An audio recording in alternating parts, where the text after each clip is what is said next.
Good morning, everybody. Welcome. Appreciate you guys joining. I'm still busy setting up here, so just bear with me for another minute or so, and then we'll be back on track. Just need to make sure everything is talking and doing its thing. Oh, damn it, you know what? I'm not even at the right airport. You see. I told it to restart the old flight, resume the old flight, and then I forgot to change it back. Oh, let me go there. Morning, Tommy, Christer, Scotsman. Scotsman, I want to tell you something. Now, don't hold it against me because I can't remember the flippin' specifics now. I'm going to have to go reread it. But I actually read the story, or at least a summary of the story of the Flying Scotsman. Sure. That was in the week, and you know what? I'm gonna have to go back and reevaluate what I read because I can't remember the story now. And I was thinking about you, and I was thinking, wow, okay, that's where it comes from. I presume it's from the real story, but anyway, you could help me right there. 13, where I want to go to? Why did I have it like that? Okay, well, that's it. That is where we want to be.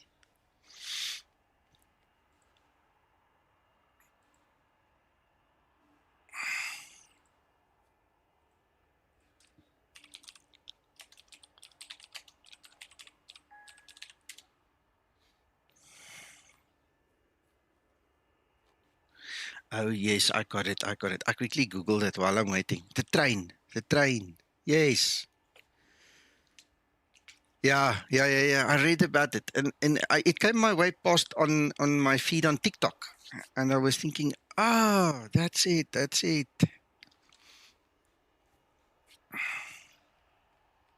Morning, Jet Power, guys. I hope I don't make a fool of myself. I'm kind of struggling to wake up. Okay. I took some medication last night to just help me sleep, and I think it's still in my system a little bit. So if I talk gibberish or talk nonsense, just tell me, and just laugh with me. One of the things that I see is my eyes are a bit struggling to focus. I'm wearing my glasses, but it's not the best. So don't take anything I say, too much too hard today if it's incorrect. Just ignore it. I don't drink, I don't consume any alcohol, I never get drunk and things like that. This is probably the closest you'll ever get me to not being myself. So it's unfortunate, but you know what? Life.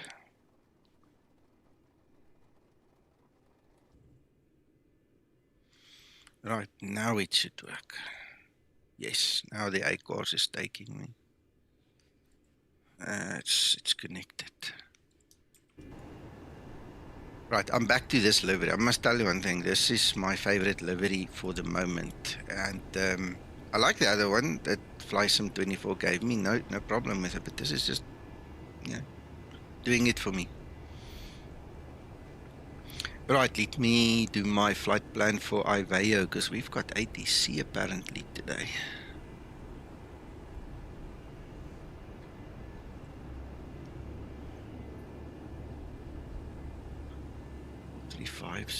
Flight level 350, is that correct? Let's see. Yeah.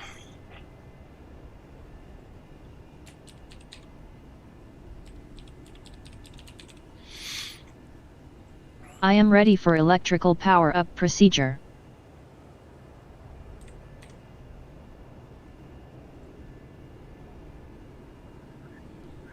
I think that should do it. Let's try connect. Yay.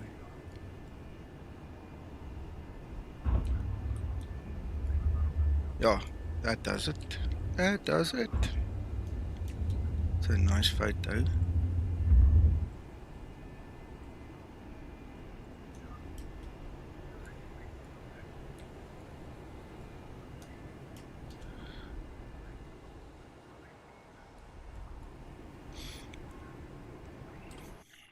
Right.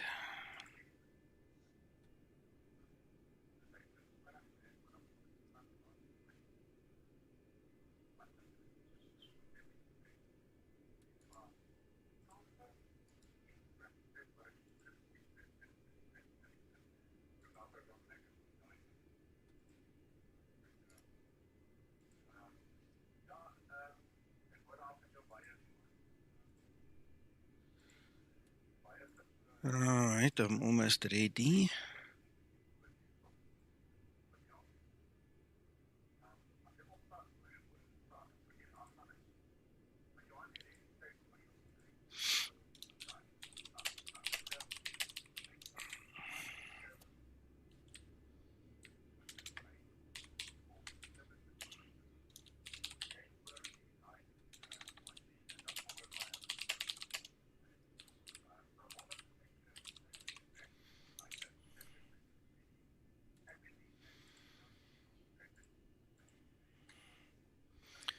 Right, let's just stop that stream over there because I don't need to see my own stream.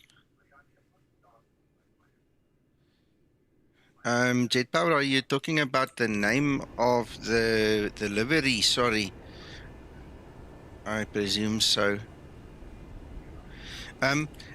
Guys, after I made the mistake, the initial mistake, I did repair it. Okay, so that livery is now in the VA livery section on Discord. Okay, so you can go grab it for yourself. That one and that sunrise one that I was flying last week. I've actually fixed my mistake because I initially loaded the sunrise instead of this one, and then when I wanted to load the sunrise, I realized I never loaded this one. So I fixed that. Okay, it is on Discord available for you guys. I don't know what it's called. Let me just see. Let's just get it up here. I'll show you.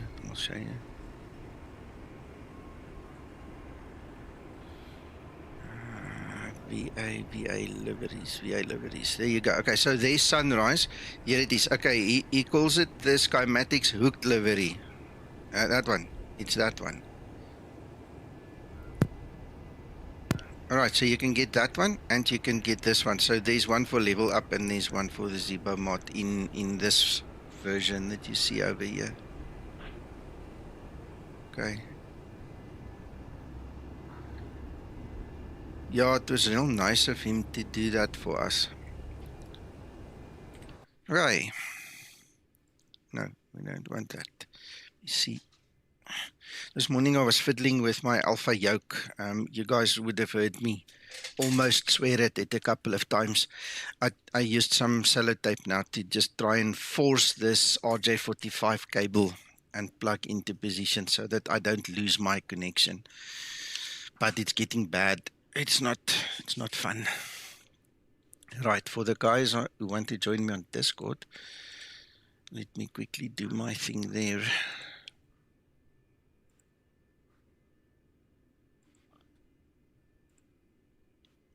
Phew. Okay, I think I'm ready. And what does my sound like? Is my volume okay? Is everything good so far?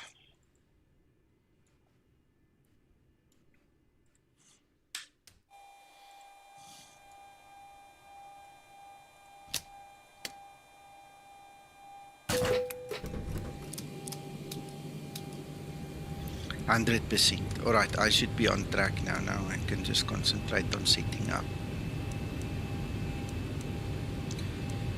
Guys, I'm not going to lie to you. This past week was rough, eh? And the coming week is probably going to be as rough because it is month end and year end for some of my customers.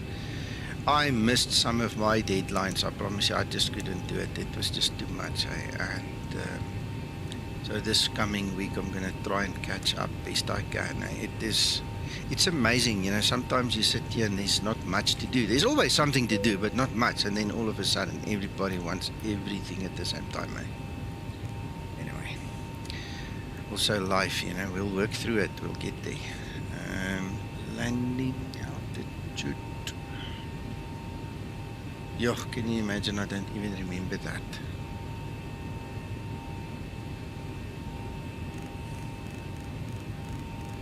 Thank you, Tommy.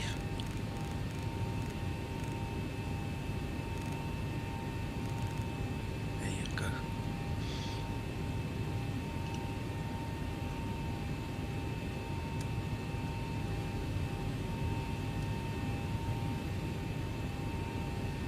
Right, I think all of the rest should be done. Let's start our real ops. Just for the beauty of it.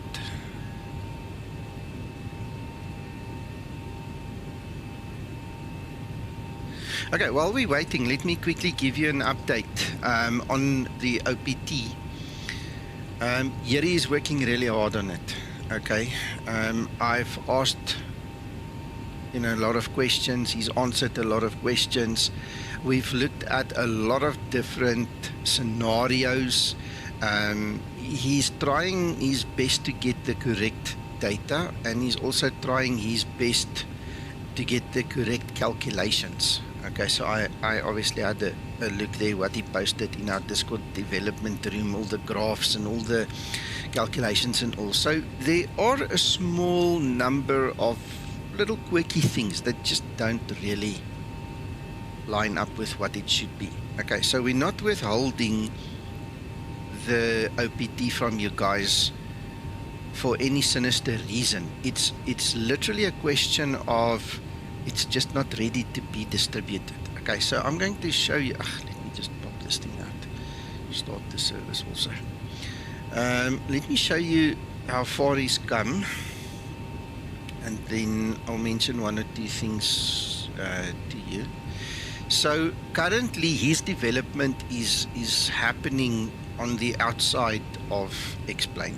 Okay, and he's got this little tool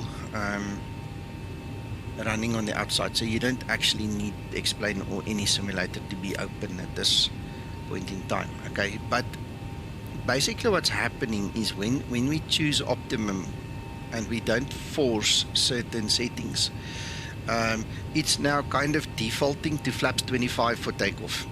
Okay, and that's the last bug noted in our development room that he's now working on.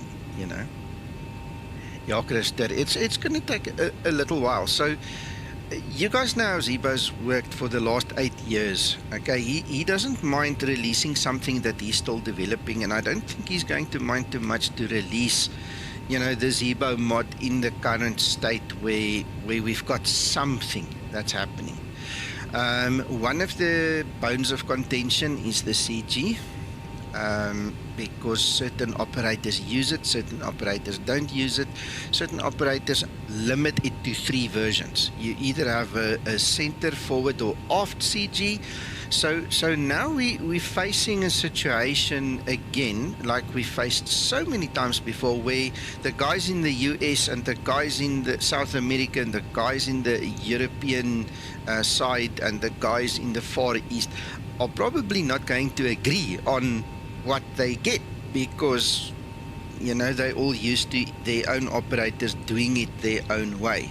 So that also needs to be addressed. If CG is not necessary, or if it is only a few people that use it, why have it? It's questions. It's now working through the smoke and mirrors, and the Americans say this, the Europeans say that, the South Africans say that, the Chinese say that, the Russians say this, and South America say something different. You understand what I'm saying?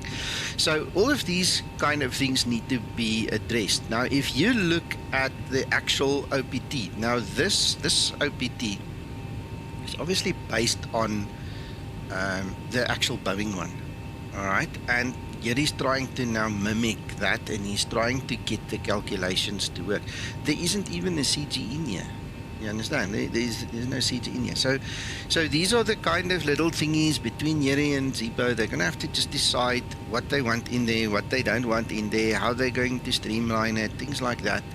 And then there's another thing. Me and Sasso had a long chat. Now, I can't show you the stuff behind the scenes. That is not to show you, but I don't know if you guys are aware of this, but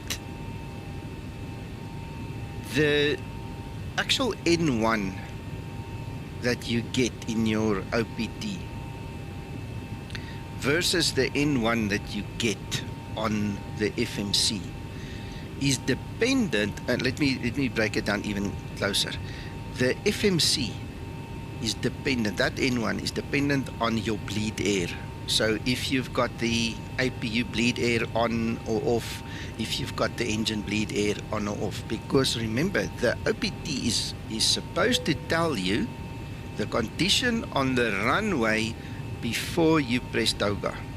Okay, so that takes into account that you've already used your taxi fuel, so you have a different weight. It takes into account that your engine bleeds are on. Okay, now in the real world, there is a formula that you have to apply. So depending on whether you use 26, 24, 22K, there's a certain percentage that you need to deduct in your calculation to make sure that your OPT and your actual engine N1 in the aircraft is the same. Okay, Christer, I wanted to ask you this, I just never got around to it. Are you aware of this? Does VPT, the payware version, take into account that whether you have your bleeds on or off? Does it make account for that?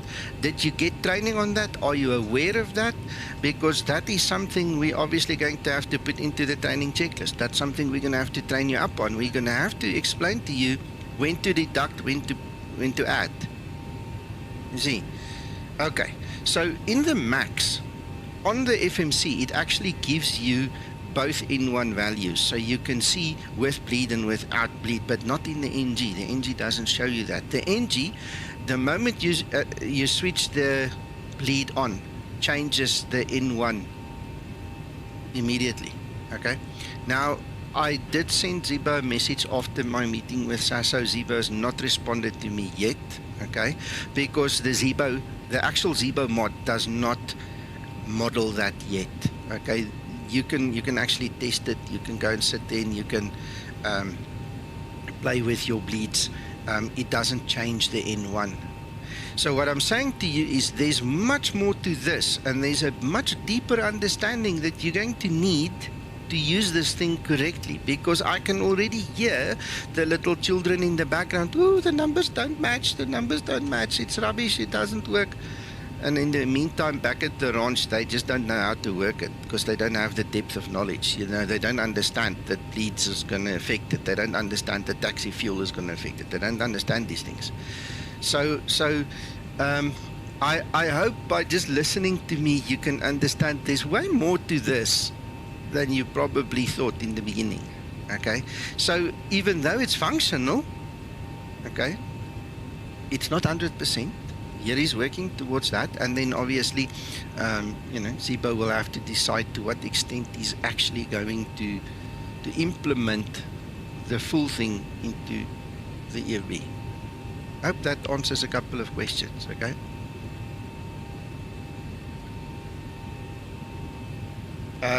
Zibomod, Sean, Zibomod does not have it, but you will see when I enter the runway, it comes up on my ND to identify the runway numbers and so on, and that is part of an add-on. Okay. You asked me so quickly now, let me just quickly think. I think it's part of the terrain radar add-on. I'm not sure, Shibit. I'll have to go and think. It's an add-on, and I actually wrote part of that code. Now I can't remember. You sprung that on me very quickly. Let me think. Which one was it? Let me just go there quickly. Damn it. Yo, that's terrible. I'll tell you now. It's X-RAS. It's part of X-RAS. Yeah. So in the install guide, yeah, but I think it's X-RAS actually, now that I think about it. So yeah, you need to make sure that you have the correct config for X-RAS. That should give it to you. Let me just check the liveries here quickly, because I know it was, you could have it either in the livery or in the system. And I did. Let me just find it. Where's this thing?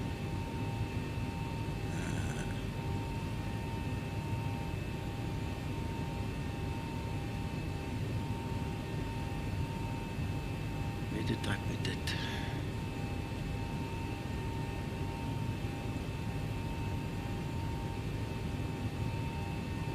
I'll tell you now. Let me just find it somewhere. Let me go open the Zibo install guide. Maybe that's the best place to go find it right now.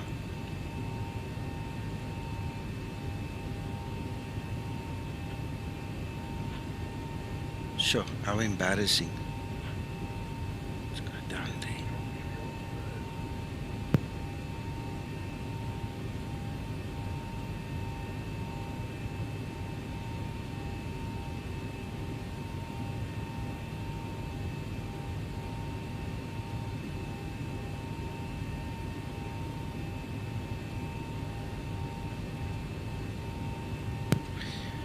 what, I actually took it out because somebody else then updated. I think it was X-Rise. They updated it.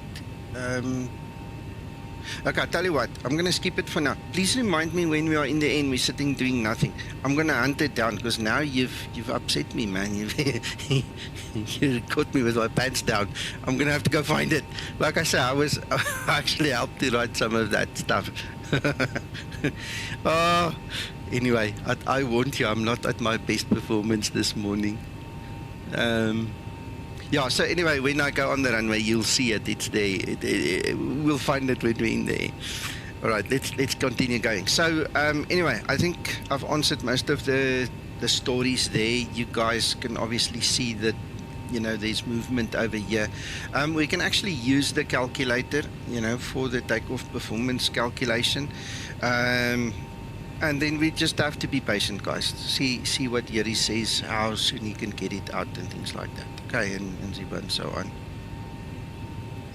Yes, that's also true, Krister. Yeah, you guys must be very careful with add-ons and stuff. Always make sure it's up to date. And you have to really be careful.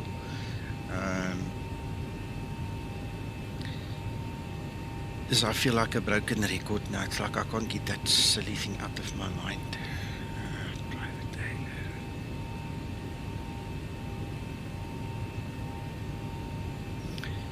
Yeah, here you go. Here you go. It is SXRAS, okay? And the code where I manipulated it was in, yeah. Okay, I'll show you. Let's get in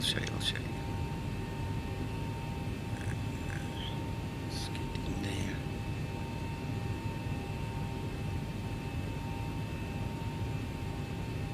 Right, okay, well, I don't need to show you the code. I'll show you just where it's at. Okay. So, as far as I understand, this is now part of XRAS, but in the old days, where is my display capture? Okay. So, in the old days, you would have had to put the ND overlay CFG into the root folder of the Zibomod or in your liveries folder. Alright, so in there, that ND overlays, that is something you can build into the Zibomod that will give you the actual runway displays and things right there, approximately where map is standing, somewhere there, okay? But that's the only thing inside of, and that is also then dependent on the XRAS plugin. The other way of me knowing the runway is Linda tells me the runway. She actually confirms the runway, but those are the only two things that you can do. So get the XRAS plugin, and if you don't have the ND overlays, which you should have, you can get it from a private hangar. It's in my Google Drive, okay? Damn it, now I feel better. You know what, we talking and we didn't even start this thing. Let's get this thing activated. I think this other one is almost finished. This is almost finished loading and we're only starting doing our thing now.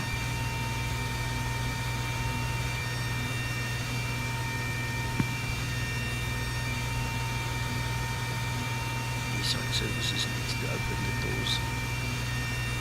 That one I control, the rest it needs to do. These people have got superpowers. Ground flight deck hose is connected and starting refueling. Right, so we've got too much fuel. It needs to remove the fuel. Which it should do automatically. Why is it going to happen?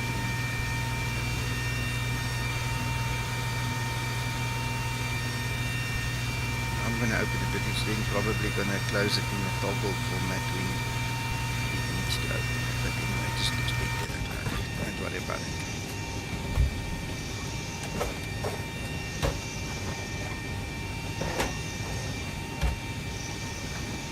Yeah. Right, okay, so we did all that. We should have done the yaw damper. Yes, we did the yaw damper. Let's get it. Let's see.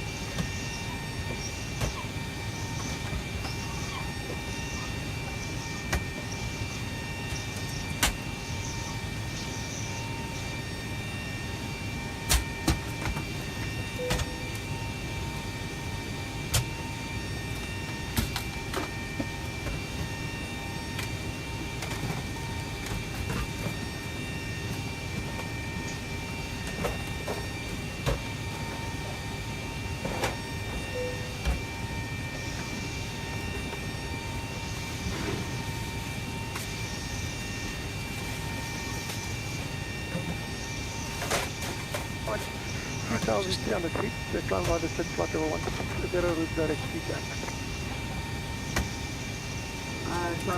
Ground to flight deck, fuel is all loaded up and you are good to go. Flight level 160 and direct TETAN coming 075.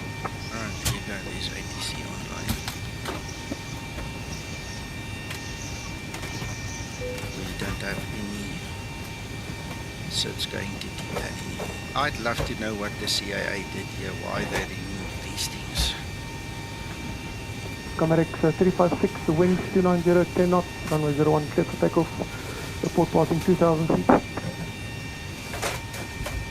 Skymatix 356, clear for takeoff for report passing 2,000.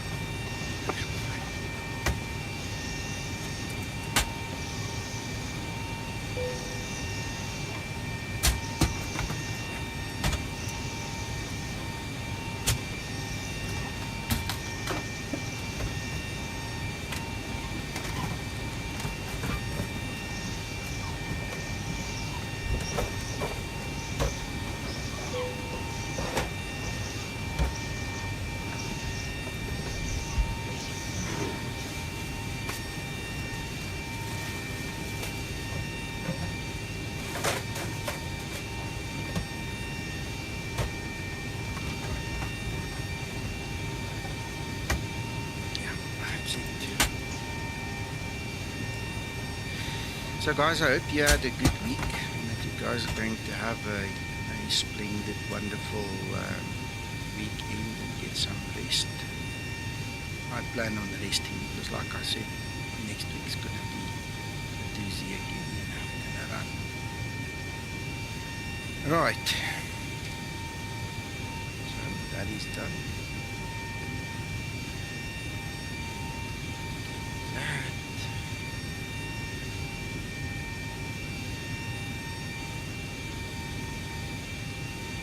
Skymatix 04, no further ATC available, sir. Unicom 122.8, and I'll see you in JBrik. Bye-bye. 122.8 to Skymatix 04, and I'll see you in JarDesign. Bye-bye. Christer, yeah, I moved my mic away a bit. Is that better? I just took a sip of coffee.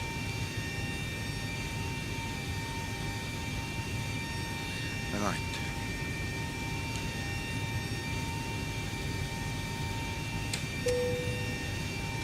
Yeah, sorry about that. Okay, another trick that you guys, if you don't know it already, you're going to have to learn it. In order for anything to actually balance, you need to wait for all the loading to happen. Okay, there's a way of manipulating it.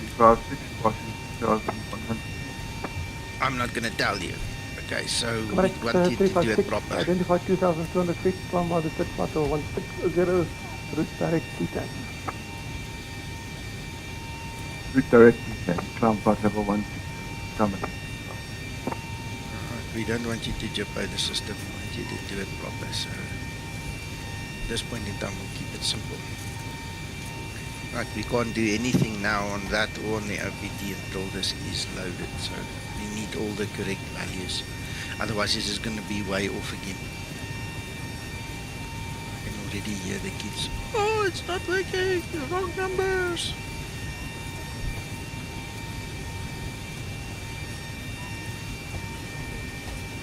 Righto, let's continue doing the rest of it. So what is actual runway heading? 11 according to the charts.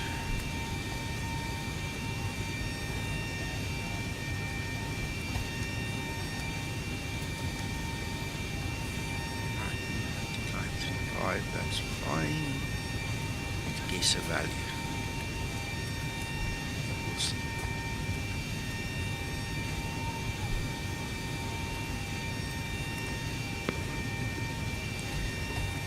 Okay. Skymatix 075, no further ATC available, sir. Unicom 122.8, and I'll see you in JBrik. Bye-bye. You're not going online the program, okay? I am. I'm online. I'm listening to ATC right ATC? now. Yeah, Oh, okay. Do apologise. no problem. You're using the wrong mic again, by the way. I'll sort it. Thank you.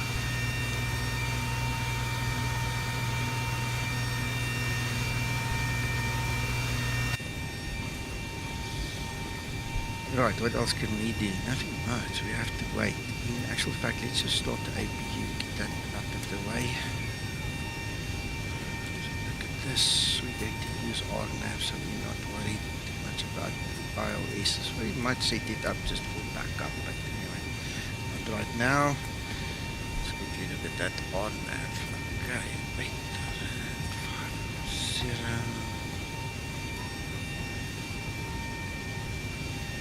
On the, I beg your pardon? on the correct mic. Oh, yes, you sound natural now. Natural. Perfect. Enjoy your flight. He's going to be up at Joburg as well. Yeah, I heard him say now as well to somebody there that he'll see us in Joburg. Excellent. Thank you for organizing. Enjoy. You too. Bye.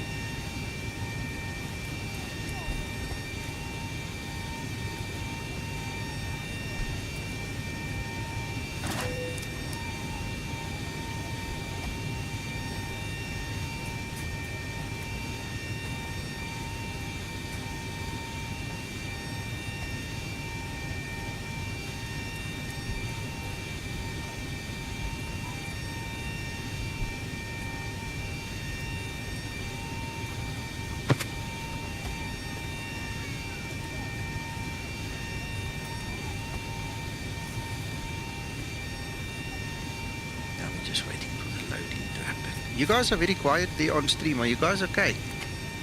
You're welcome to chat a bit if you want. Just waiting.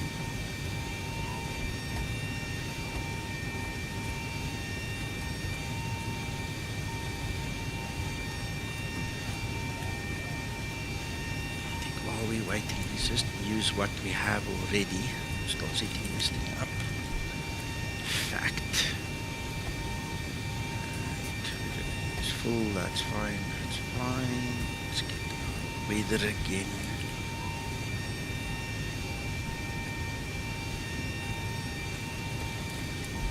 To 1910. That's variable. Okay, current temperature is 20. 7. And use, let's take 24. So flaps 5. We've got it all on.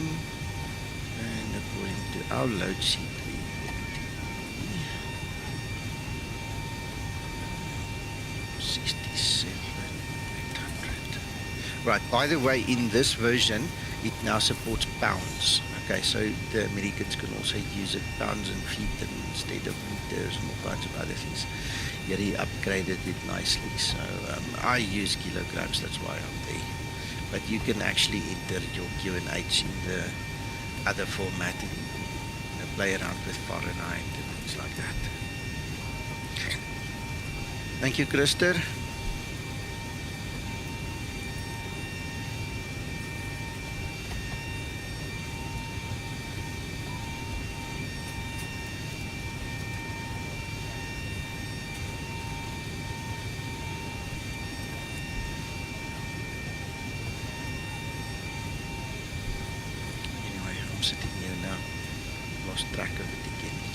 Comrade 356, no further ATC available, so Unicom 122 decimal 8, and I'll see you in Joburg.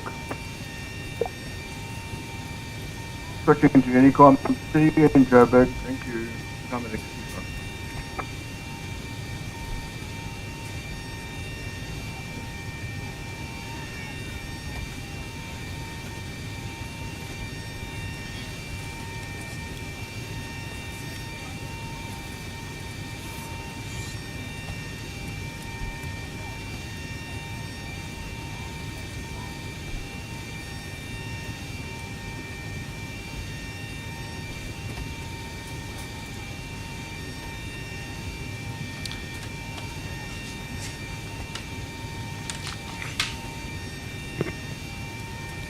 Cape Town approach. Good morning, Skymatix 01 at Cape Town Alpha 13 Bravo 738 IFR clearance to Johannesburg.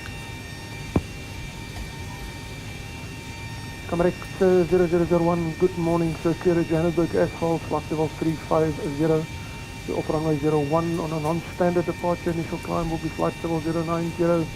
Departure frequency with me 119.7 and squawk 0521. Squawk 0521, initial altitude 090, non-standard takeoff non-standard departure off runway 01 and 350. And by the way, we have information Charlie on board, Skymatix 001. Skymatix 001 information Charlie is relevant, thank you sir. Feedback is correct, report ready, push and start next. I will call you when we're ready. Thank you sir, Skymatix 001.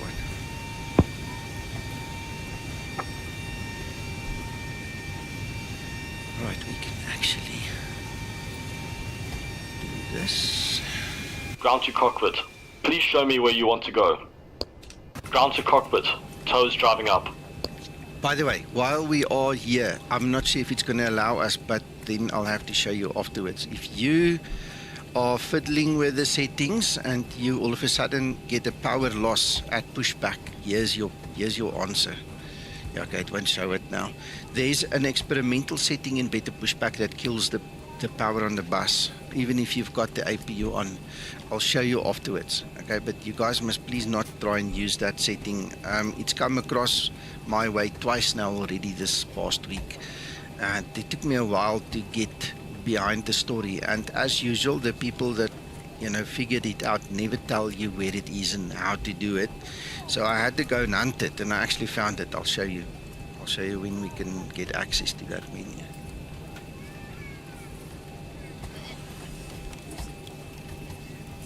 The one guy did, by the way. I mean, we spoke about it. The one guy didn't. So it's interesting. Interesting how people can take some knowledge and ignore some other requests and things. But anyway, it happens.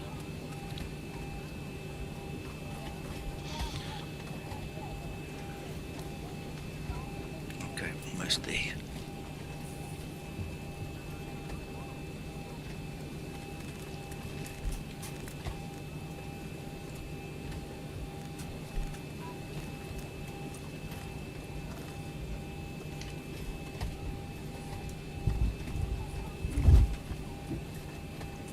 Right, so we're fully loaded. We've got our fuel in place. All doors and hatches are closed. Ready to connect.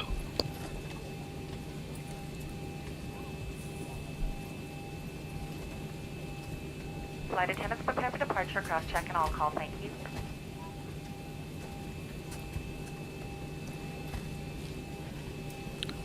Before start procedure. Before start procedure. Okay, so let's look at this. We should now have, well, we've currently got 68. According to the planning, we're going to be at 67,800. So that leaves 200 kilograms for taxi. Okay. Before start procedure complete. Flow connected and bypass pin inserted. Release parking brake. So now we're going to just use this information available to us, and we're going to do, where did I put that? It's going to be D-rate 1, 46 assumed temperature. Alright, there we've got 89.8 versus 89.7. Okay, now I can't remember the formula and I can't open that document right now because we can't show you that. But you see, this is not typically where there is a discrepancy on that last digit, and if you now apply the formula, you'll see where the discrepancy lies. So we're going to just rest with that. We're going to do a climb one. I don't want to be too slow, and then we're just going to verify flaps 5.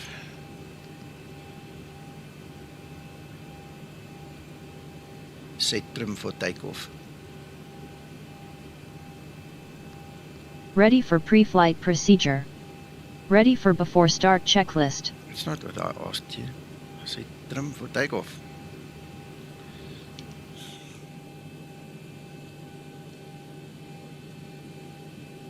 Trim up. Alright, so now we've got 143, 144 and 148. Check how close it is, you see. So that's perfectly acceptable. It's working fine. We're happy. We're not going to change anything.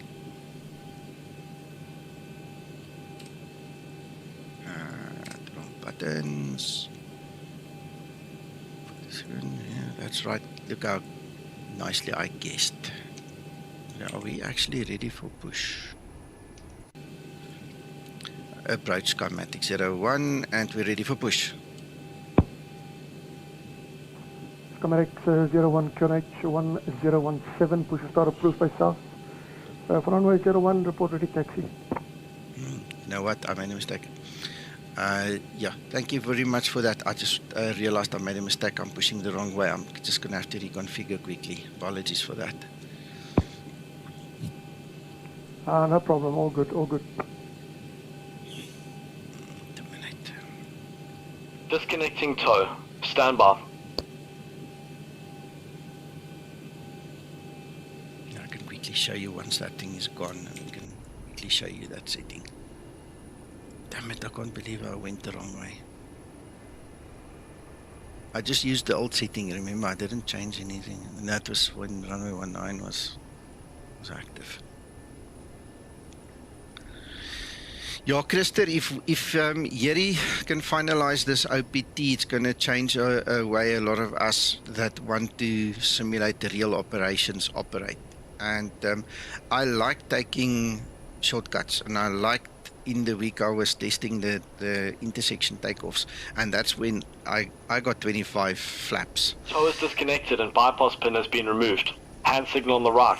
We'll see you next time. Have a lack of flight. And then I realized other people were also getting it when I started reading up there in the development room, and here he actually mentioned it. So I'm proud of him, man. He's taken on a huge responsibility here and a mega challenge. You know, like I said to you in some of the previous streams, there are certain things we can't incorporate. The payware stuff is just too expensive. So unless one of you guys come across this video and listen to my voice here, actually put your hands in your pocket and you dig deep, we're not going to get everything. We're not going to be able to compete with VPT and the payware guys that have got money to throw at the problem. You know, so you guys need to accept that this will not be, you know, the same as the payware stuff, but it's going to be good enough on our standards, you know, and our standards are very high to actually be usable. There we go. All right, let's quickly look at that. That menu, better pushback. All right. So this is the better pushback settings. If you see this ACF plugin exclusion is experimental, please make sure it's on none. If you have it here set to the Zibomod, it's going to kill your power when you push back. Okay, so just be careful. Small little things like that can cause great havoc. All right, so share the information with the other guys, please. Let's help one another. Don't keep the information to yourself. I think it's bloody rude. It's disrespectful. You know, if you start talking in public about something, finish the conversation, man. Gee. Right. Ground so to cockpit. let's request Please show me where you want to go.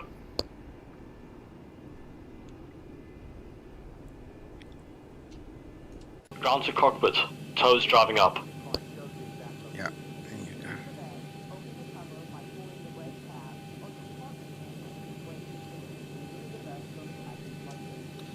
You're welcome, Jet Power.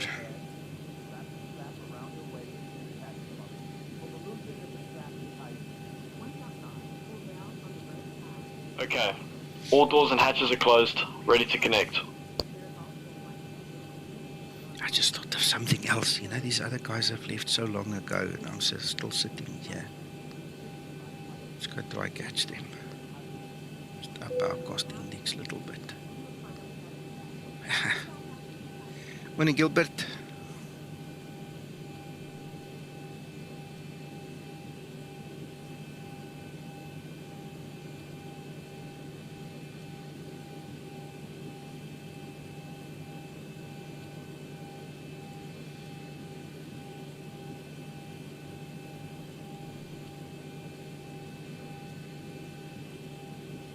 Tow connected and bypass pin inserted. Release parking brake. Good morning, Sasso. And Cape Town approach, Skymatix 01. We are now ready for the push and start. We're going to release brakes, Skymatix 01. Okay, Skymatix, no problem, sir. Continue your push and start and report ready taxi for next. We'll report Starting ready for taxi. pushback, and you may start engines. Start number 2 engine. Starting number 2 engine.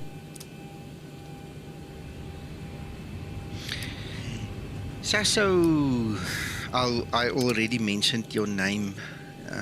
We were talking about the OPT earlier and the discrepancy with N1 and the bleeds and all. Thank you for joining us. When we're ready, like we discussed in the week, I'll let you know, and then we set up a proper training flight with the guys. I think it's going to be worthwhile 25 and 2. to have you on board, like I said in the week, you know, to just explain to the people the difference between fantasy and reality when it comes to using this OPTA.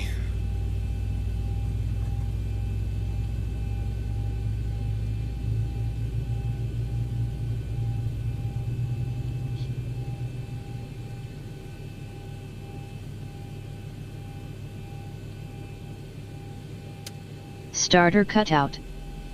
Appreciate it, man. Sasso, you're a star. As always, thank you. Start number 1 engine. Starting number 1 engine.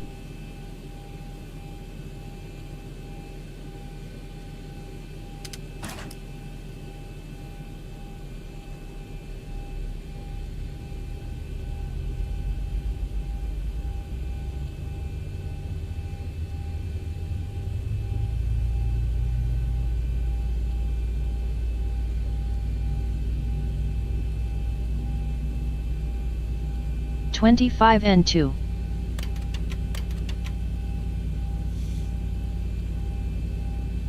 What do you mean it's not due to the bleeds? I thought that was the very reason there's a discrepancy.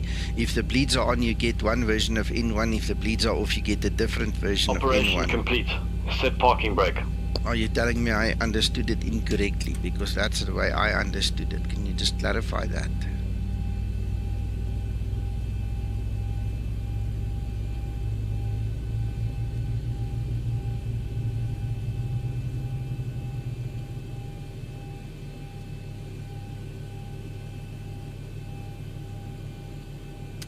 Starter cutout.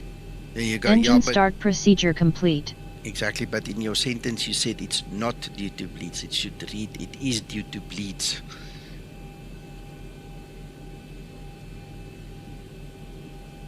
Understand. I understand. I just, sorry if I'm half asleep and I took some medication that might be influencing me. So just bear with me. But in your initial sentence you said it's not due to bleeds. It should read it is due to bleeds. Correct? No? Yes? No? Look what you wrote in your first sentence. That's what I'm aiming at.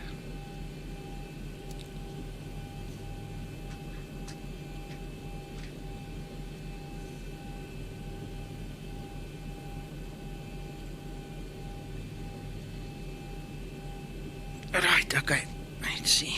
We've got the flaps white, green light, all these things. Before taxi procedure. Before taxi procedure.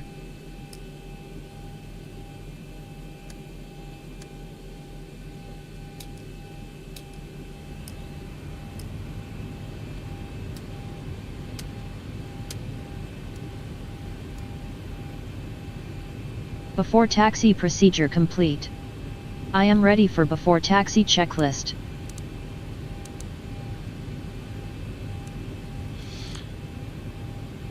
Approach Skymatix 01, ready for taxi. Skymatix 01, taxi holding point in Bravo 3, runway 01 via Bravo 1, Bravo 2, and report ready. Holding point Bravo 3 via Bravo 1, Bravo 2 for runway 01 and report ready for departure Skymatix 01. Let's go. Can you guys hear the ATC okay?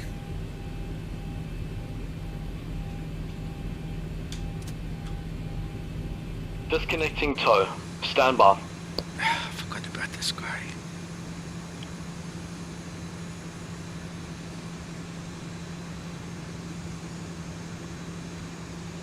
Okay, cool.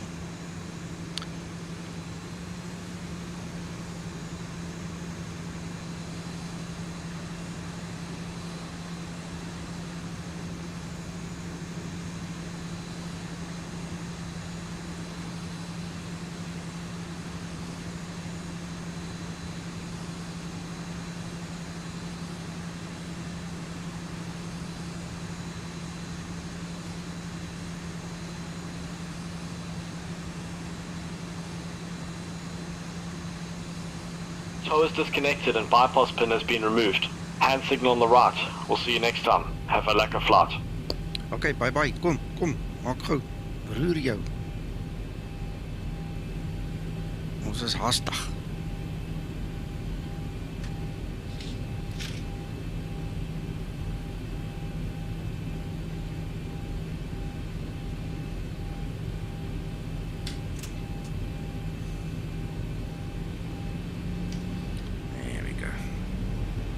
Bye Cape Town. Taxi lights on. Thank you, Linda.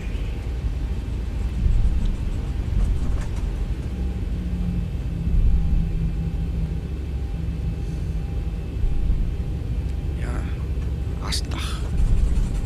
Means in Afrikaans it means we're in a hurry. Yes, I had a laugh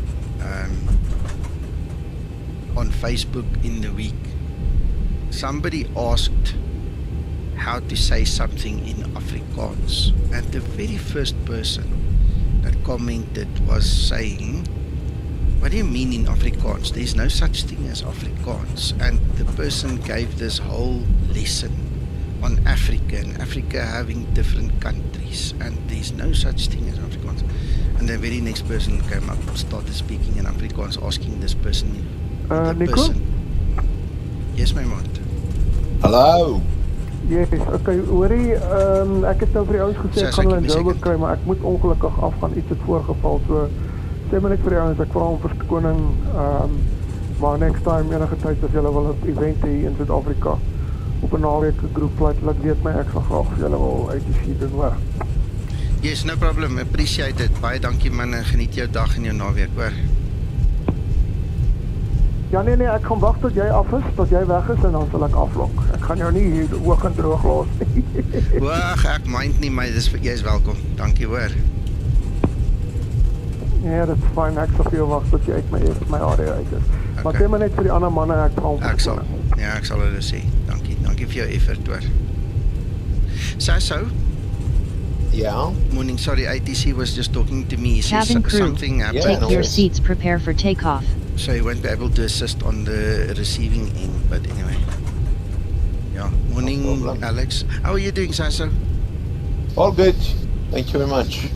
Yeah, what I was saying is the 0.1 difference is completely normal. 0.1 is acceptable. It's more. So ITC is also talking to me. Let me just before get in there. No worries. Just get in there.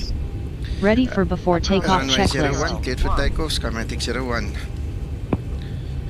Before takeoff procedure. Before takeoff procedure. Well, everything happened at the same time, Sasso. I do apologize. That Runway 01 confirm. No. Before takeoff procedure complete. Ready for before takeoff checklist.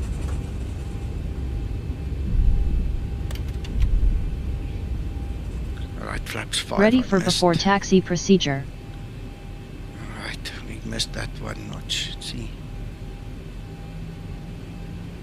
Right, sorry, Sasso. I'm gonna press tow gun now, and once we're up and going, stabilized. We can chat the whole time. Apologies, man. I feel bad for this now.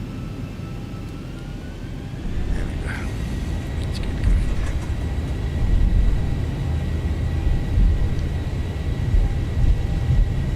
going. Takeoff thrust set.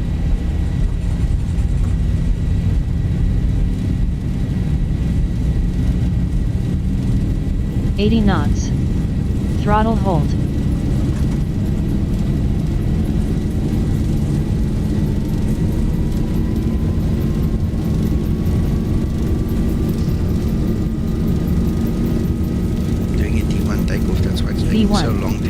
rotate.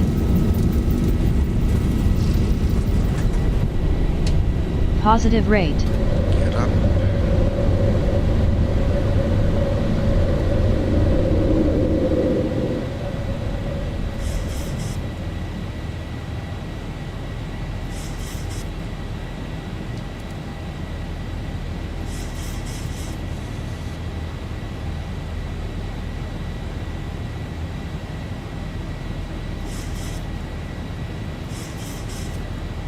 Acceleration altitude.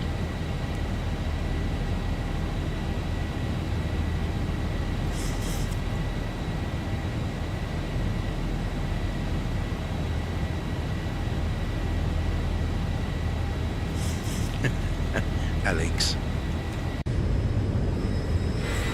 Bye-bye Table Mountain. Bye Cape Town.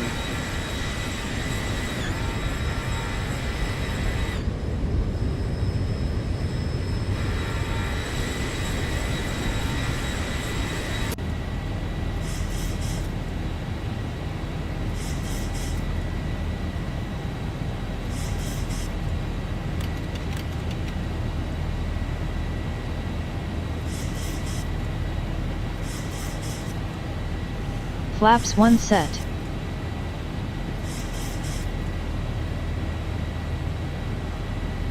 Skymatix 0001 identified at 3000 feet.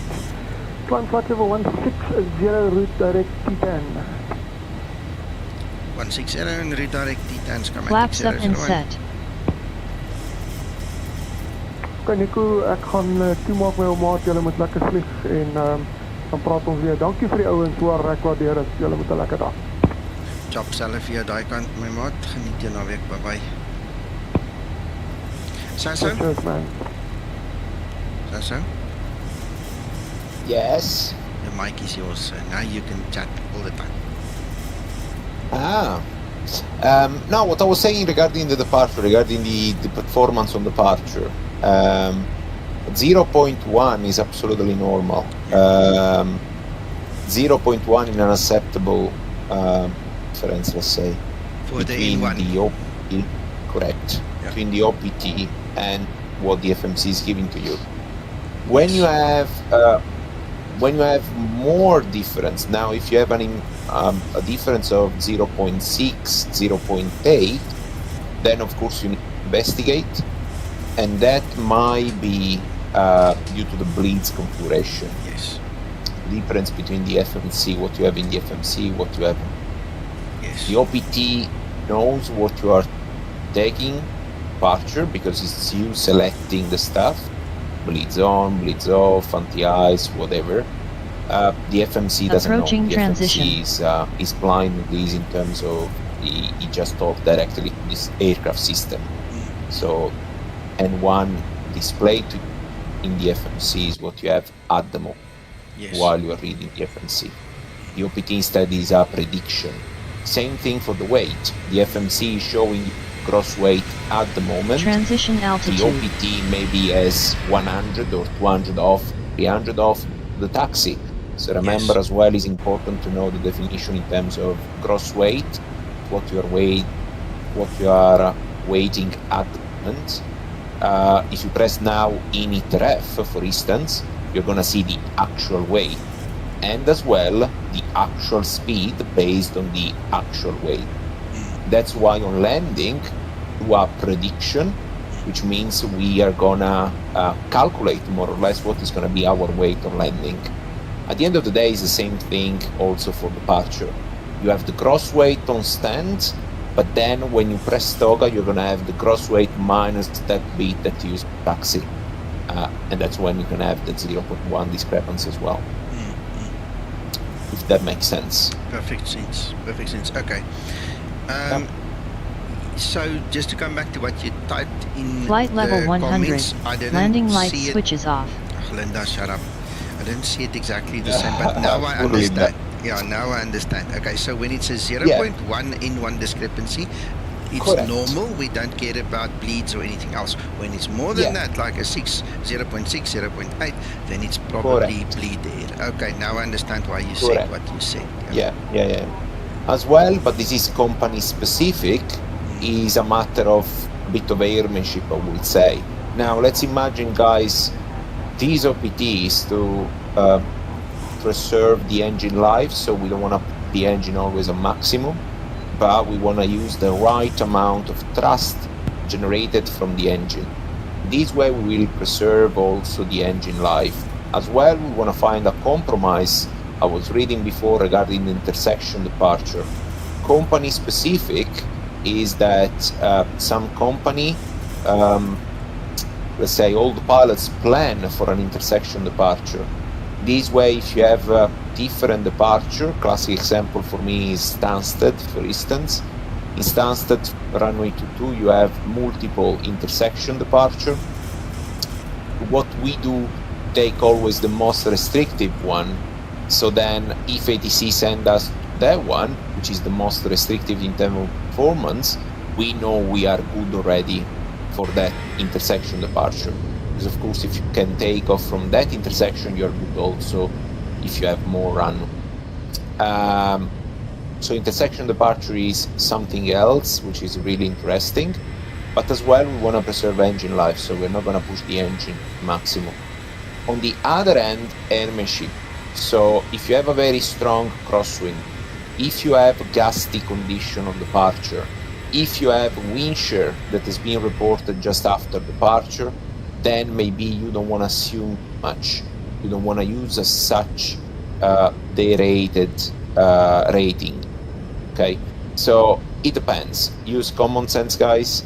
Company specific, for instance, if the crosswind is more than 10 or is more than 50 knots, then they, even if the OPT give you the possibility to assume the rate, the thrust, they just go full.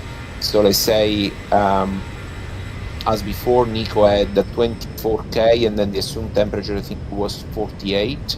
Now, if it was a windy day and we have 10 or 15 knots crosswind, just to have a little bit of margin of the tail clearance, we will go 24K full.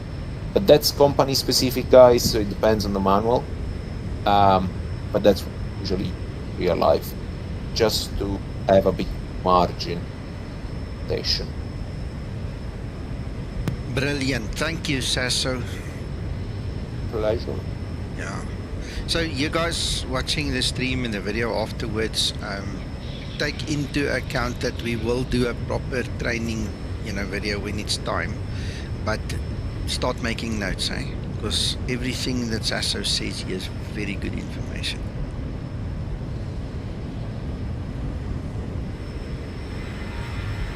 I love these mountains, Sasso, are you watching the stream there? Yeah, it's nice, huh? Yeah, it's beautiful. You're using the Auto or yeah, whatever map enhancement. Map enhancement. Yeah, map. Yeah, I updated it this morning. I don't think I updated the version number in the notes below the video yet, but this is the latest version, 4.3.1. Yeah, I updated it the other day when I've been out of my laptop for what, 10 days, 15 days or so. I had to update everything. Now this is very nice VFR flying country. In the old days, I don't know if it's still on my YouTube channel, it should be, but we've done some pretty nice Cessna 172 and little Piper flights all over here. There's a whole route that you can fly around the mountains and then up past them and then through this valley and then cross over somewhere there and go back. It's beautiful, it's really nice. Oh no, it's a nice view. Yeah. There's supposed to be a landing strip somewhere here. I'm not sure if that... No, that's not part of it, no. There's supposed to be a landing strip here. If it still exists, I think we did land here somewhere. Next to this... Oh, there it is. There it is. That's really nice.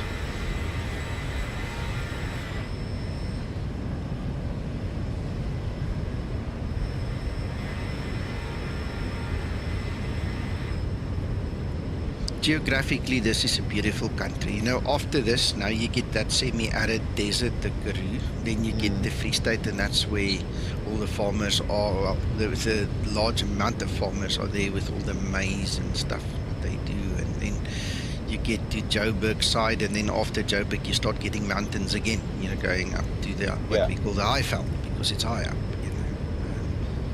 Sorry, that's the low veld. We're high up, we go down, but there's mountains there anyway. Sorry, I had to just quickly fix myself there. But anyway, yeah, so you get some pretty nice mountains going up north again. Nice. Really nice.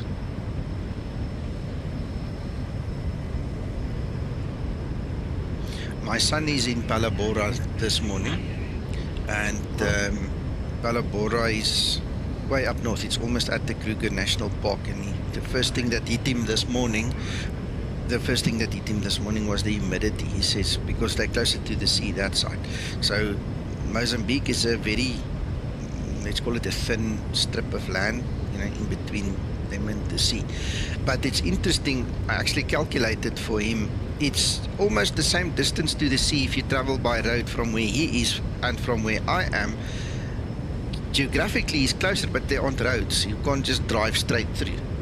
You understand? So now you've got to come down south, then go via Maputo out back to the sea. You know, I mean, it's not the kind of country where you would just take a back road and, you know, there's landmines and crap there. You don't want to just drive anywhere.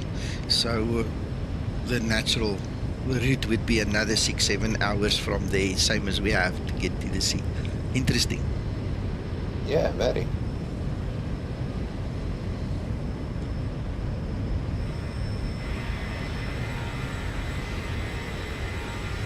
Most of this is wine country. I mean, most of our wines come here from the Western Cape.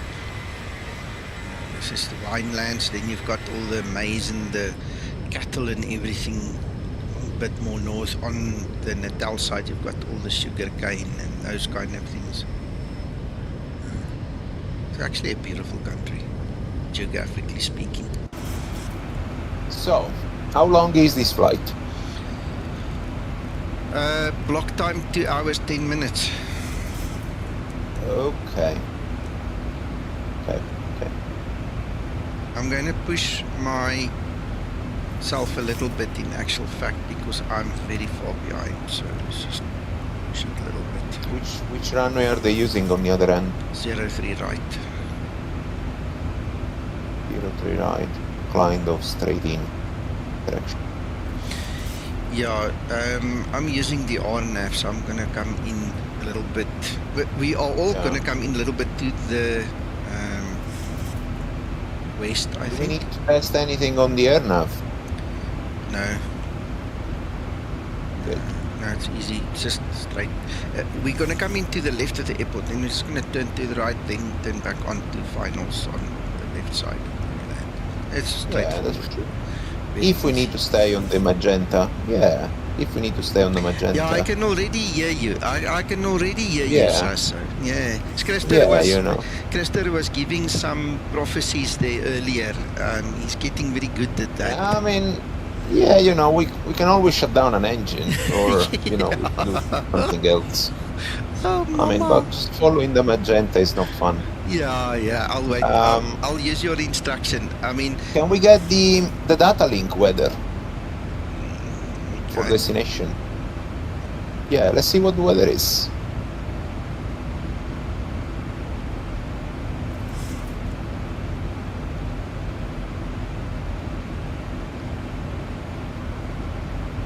There you go. Oh, yeah, perfect. Let's see what we get.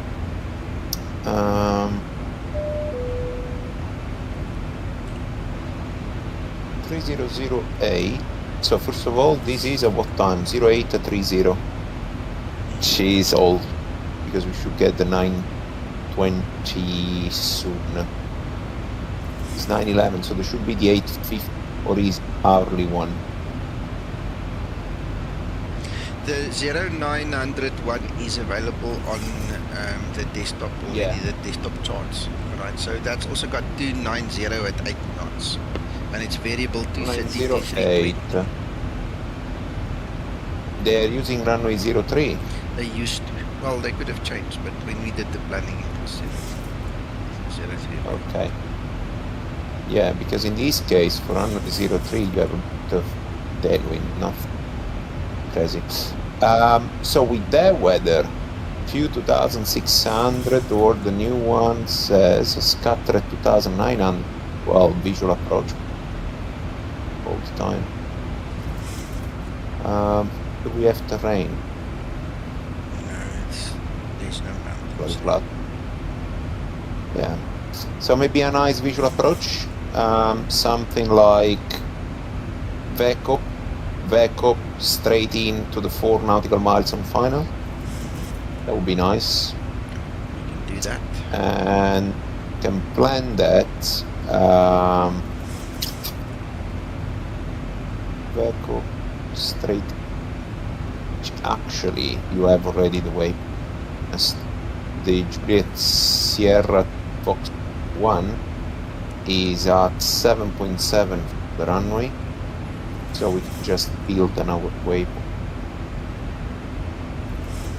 We can do VECO closing. Okay, good. I will have a look. Something fun.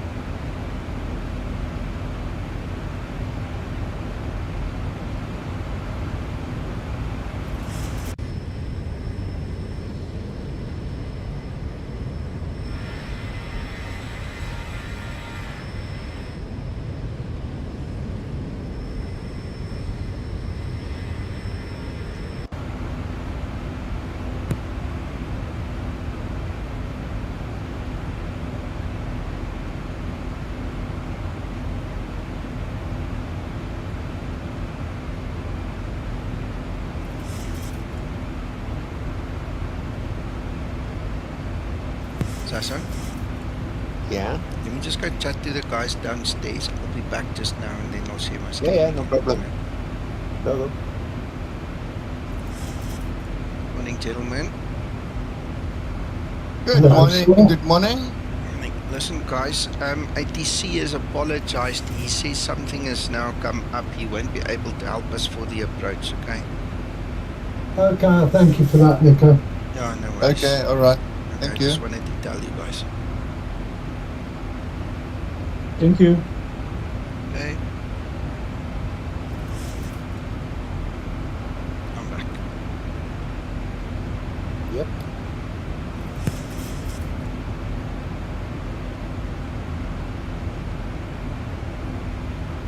I'm gonna have to go and make some more coffee, eh? It's a long flight, huh? Yeah, Uncle John and the ATC guys organized it yesterday. I don't usually like flying flights like this anymore. 1000 to level off. In all fairness, these guys that are flying ahead, I mean, they fly flights like this every day. You know, they live for things like this. You know, being retired, not having anything to do. I think this is the most excitement they get all day. You know, which is good. Yeah, okay. Let them have it. But yeah. So I've been so busy in the real world the last couple of months. It is undescribable. I can imagine. Yeah, and as I'm sitting here, I can feel I need more coffee because, you know, sitting here doing nothing for a long time is a long time. Yeah, welcome. That's the job. That's the job. Busy, stress, for departure, for landing. Then you get bored, Bruce. Yeah, play Tetris. Yeah.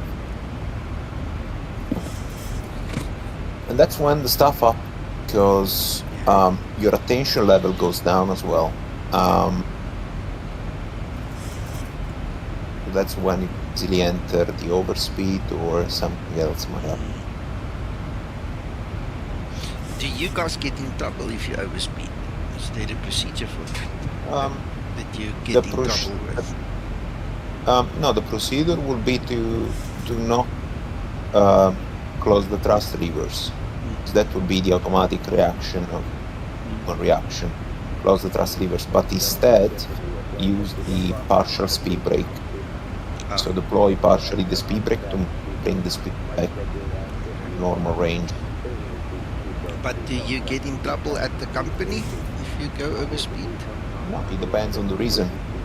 If it was technically the aircraft usually stable, so you need something that bring the aircraft out of stability. Could be turbulence, could be wake turbulence, whatever. So in that case, it depends on the reason.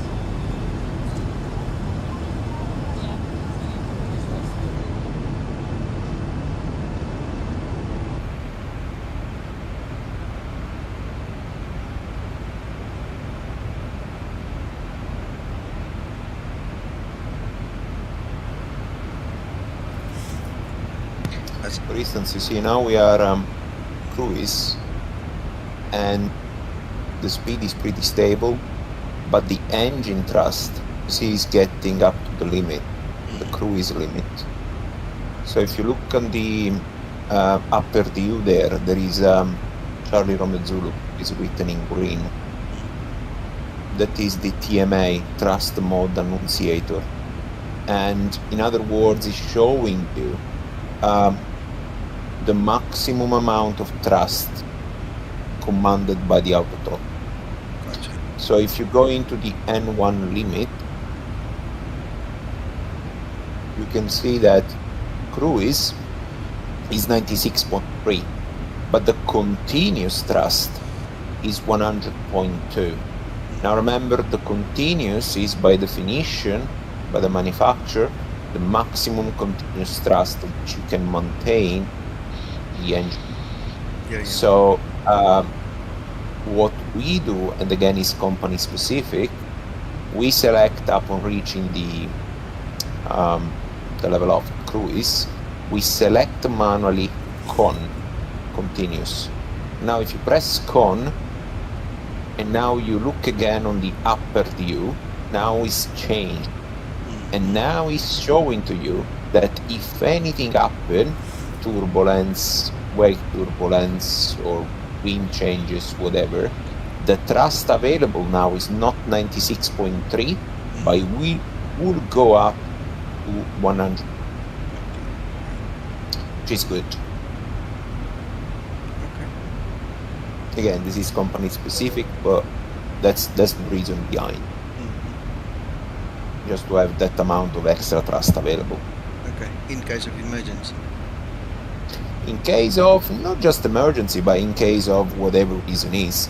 Now, today, as you can see there on your PFD, without knowing your weight, but what I can say by looking at the upper speed and the bottom speed, I can tell you we still have margin of weight.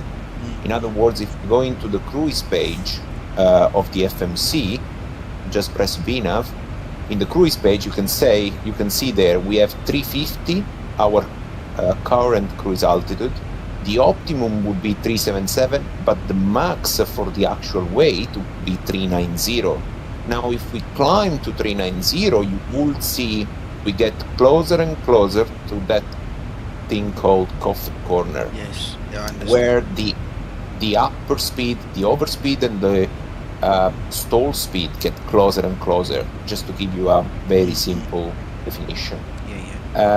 So if you start to approach the 390 and you get close to the coffee corner, now also you are gonna be more and more thrust limited.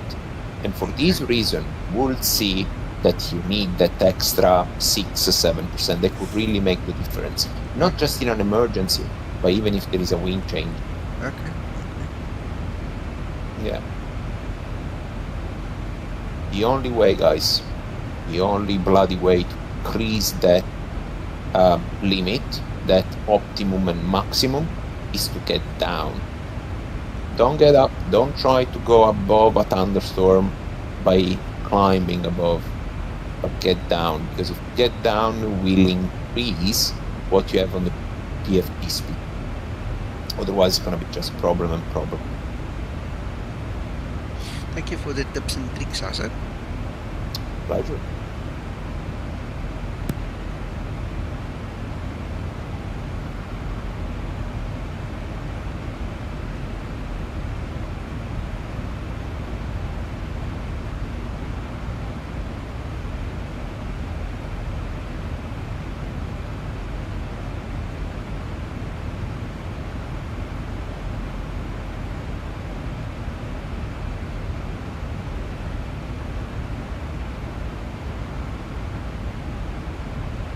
I just noticed that Jean-Pierre, I think he had a crash or something because he's now spawned in the air and he's just behind me. Good for him if he could recover from a safe flight. There he is. See him over there, just behind me.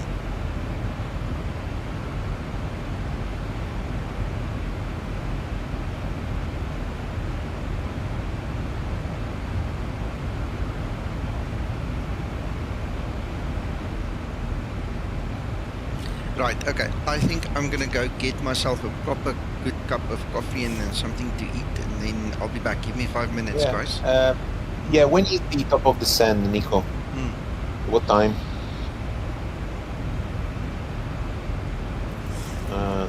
10:12 at the top of the sand. Okay, 10:12 minus 10, let's say at 10 Zulu. Okay, that's good. So, if not before, I will try to be here for the top of the sand. Chop. Okay. Yeah? Yeah. Alright, good. Thank you. See you later. Cheerio. Bye. Gents, I really need coffee and something to eat. So go help yourself. The galley is open and I'll check you back in about 5 minutes, okay?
Good morning, Amar, and Johan just left. He was in Discord, I saw.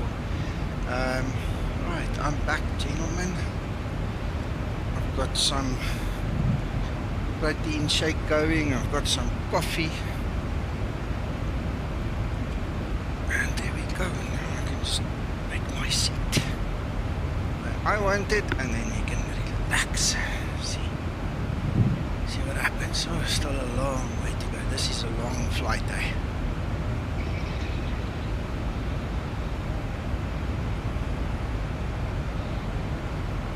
Can you guys hear my radio in the background or not?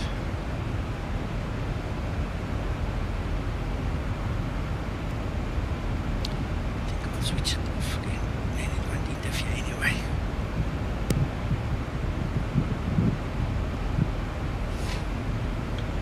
Yeah, I need the coffee, eh? One of those days.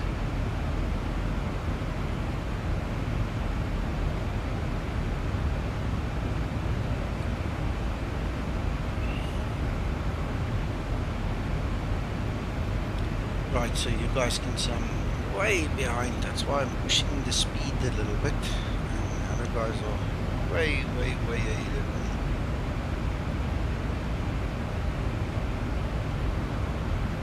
Well, I've got the map open. Let me quickly show you something.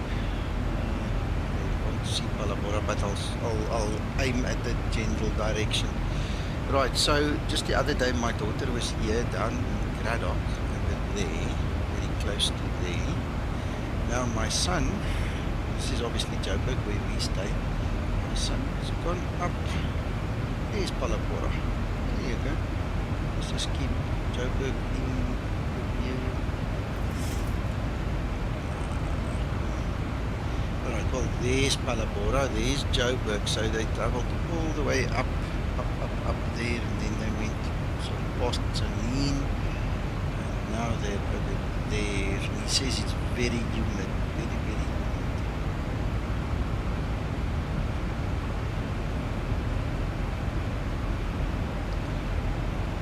Kids have been travelling a bit lately.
Is this better? Go check.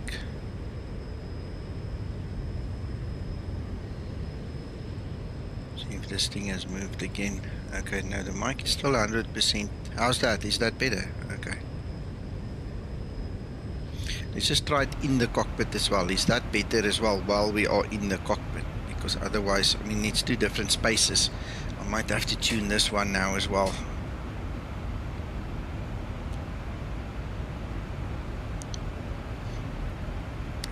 Thank you. Yeah, you guys must always keep me informed. Remember, I cannot hear what you guys hear. Actually, I'm reducing the engines and stuff a little bit. Okay, so I've reduced the ambient noise quite a bit now. Should be way better.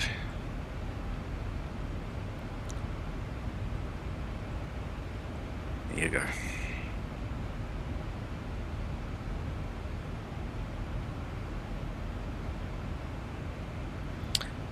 You're welcome.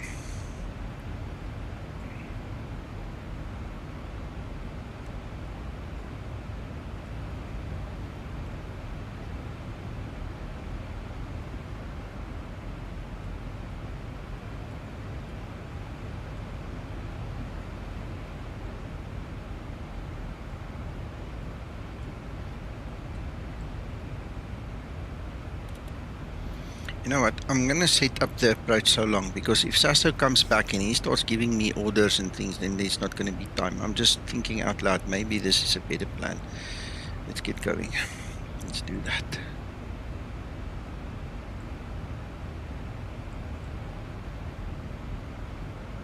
Right.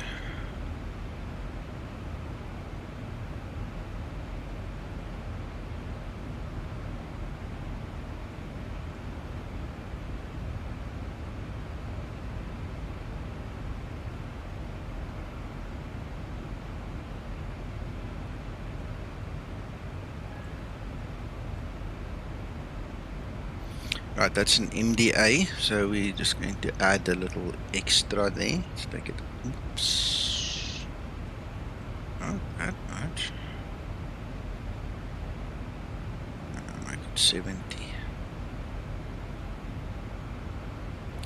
Gives us extra 30 foot there. Frequencies, minimas, courses. We don't need frequencies. We're on RNAV. Course is going to be 34. 34, we're going to go down to 8,000. We'll check now. Yes. 8,000. I've not flown JBrik in a while, or in South Africa for that matter, so the last flights we did were coastal, I think, or from here down to coast at least, so. Alright. Let's see.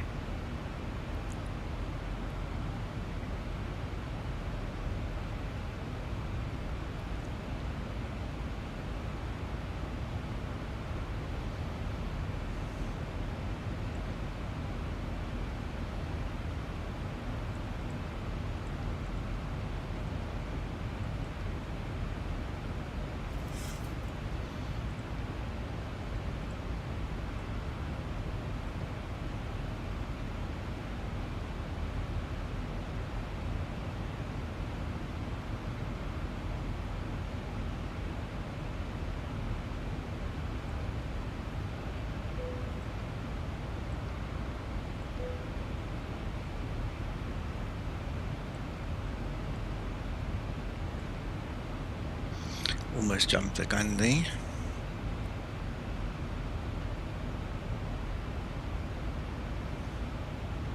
I'm not sure if the other guys are going to change their runways. I'm just going to stick to 03 right. The tailwind is not much. 7 knots on the tail. So I'm going to ignore that.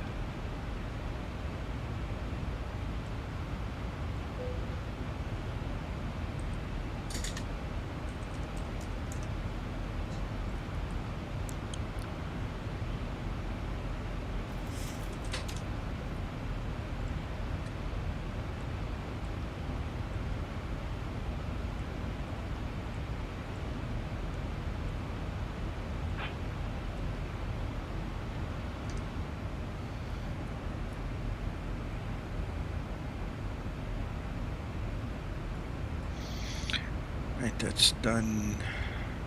That's done. We're pushing it a bit. Nice speed. Yeah, all good, all good, all good. So far, so good. And like we said, we don't need frequency, so let's just make sure VOR is active. That's fine.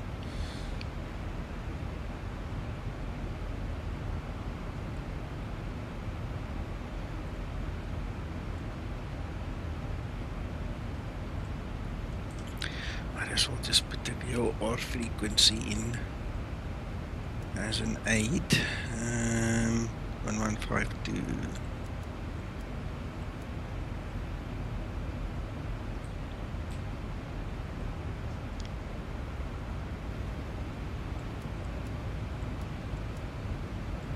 Oh, terrible sun right in the wrong place. Anyway, there we go. So now we've got the VOR active. Okay. Huh?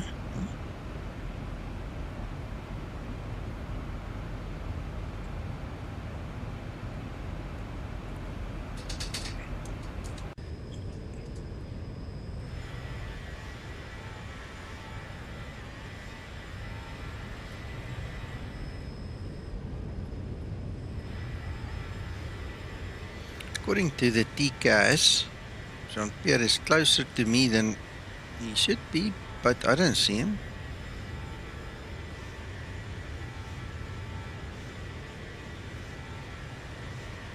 I honestly don't see him. Oh, there he is. There's the control.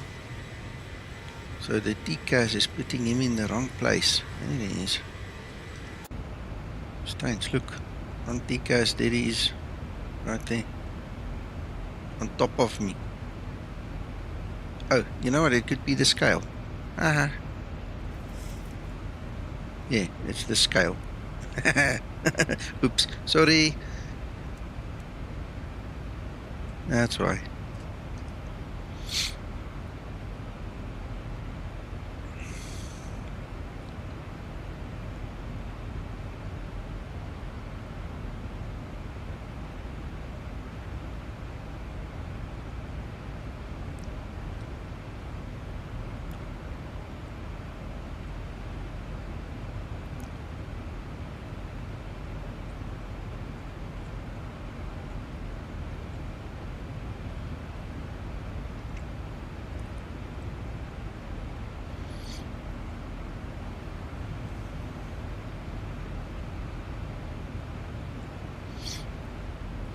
You know what? I haven't even had the coffee yet. I'm drinking this shake first.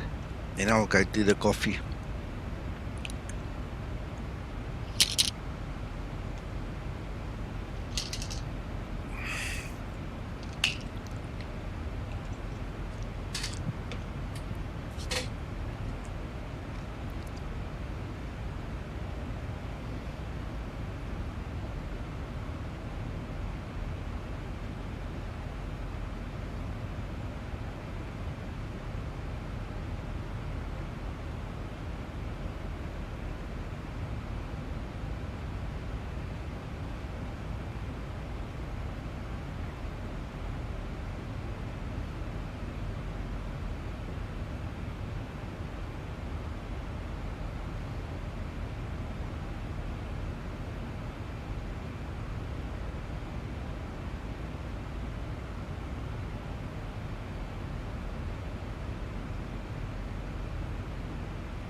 Hello.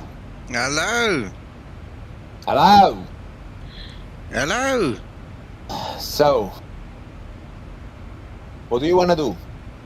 No, I don't know. I'm sitting here waiting for you. I did my prep for the descent already, and I'm scared. I love it. I'm totally scared what's going to come, so I don't know. We'll have to see. I love it.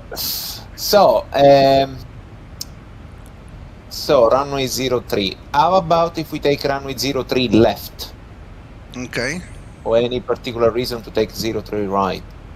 Because then the taxi is going to be long, you know? Yeah, I understand. Instead, with 03 left, we have the terminal just next to us. Unless the other people, the other team park the other side. I don't know. You know where they park? No. Look, I don't know exactly where they're going to park, what runway they're going to use or anything at this point in time. I'm just going on the old planning. Okay. So, let me have a... That's us. That's John Park. So John parked on Apron Alpha, which is next to 03 left. So I would say we take 03 left well. Okay, then I just need to change that in the FMC. Yeah, but don't worry, we're going to do something different. So, charts, approach, 03 left, there is an ILS.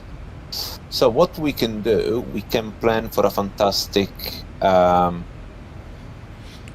visual approach. Okay. By using the ILS as a backup. So we're going to do something. Okay, so ILS Yankee 03 left.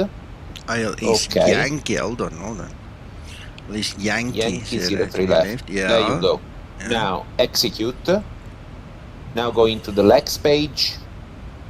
We have NIBEX. Next page.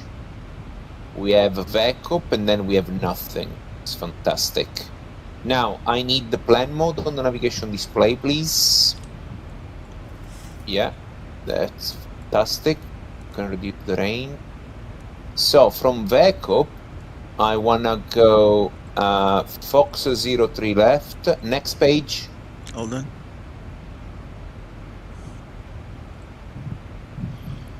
Let me just zoom in a little bit more. Right, so let's go step. All right. Step. Yeah. Next. Okay, continue. It's 2 miles, that's good. Then we have nothing. So, what we are gonna do, now I wanna try something similar. Go next page. We have 7.5. So select Romeo Whiskey 03 left, /-4.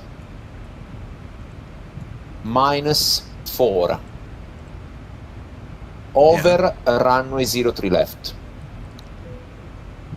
Love it. Bloody love it. Execute. Now, let me do a calculation. 3 times 4 is 1,200. That's exactly the crossing altitude. So make waypoint 01. Can you see 680? I think it's 6805 on the right there. As a no, 6885. So make it slash. Just type slash 6885. 885. Make it on the right of waypoint 01. There. Yeah. Execute. 6890. That's good enough. So that's how we plan the basic visual approach by using existent ILS. The good thing about this is that in case of go-around, we do have the old go-around routing, okay? Which you can see there as a blue line, which is really nice. So now what we need to do, we need to bring waypoint 01 after backup.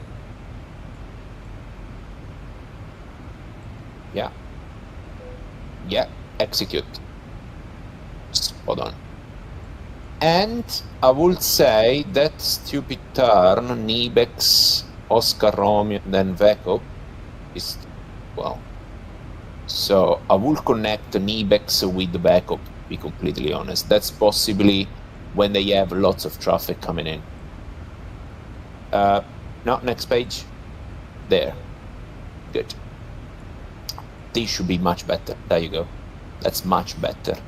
Okay. To take an extra, you know, to be always on the safe side, because the waypoint 01, think about common sense. Waypoint 01 is 4 nautical miles from the landing runway. Now what we want to do, we want to take a bit of safe margin. So what I will do is select waypoint 01, just line select it. Waypoint 01, just press on it. That's it. And now we want to build a waypoint. Now, the course between waypoint 01 and runway 03 left is track 037. So I want to do the opposite of that. So plus 200 is 237, minus 20 is 217.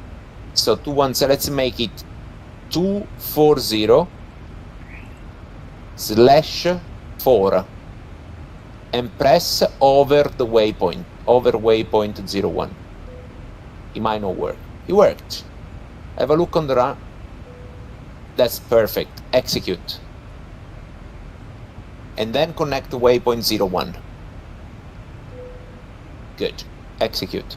So in this way, we built our own approach in terms of magenta line.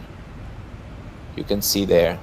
So now what we want to do, we want to slow down the aircraft to manage the energy.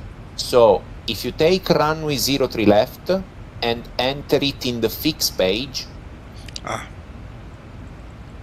No, that's fine. That's fine. You can use that. Okay.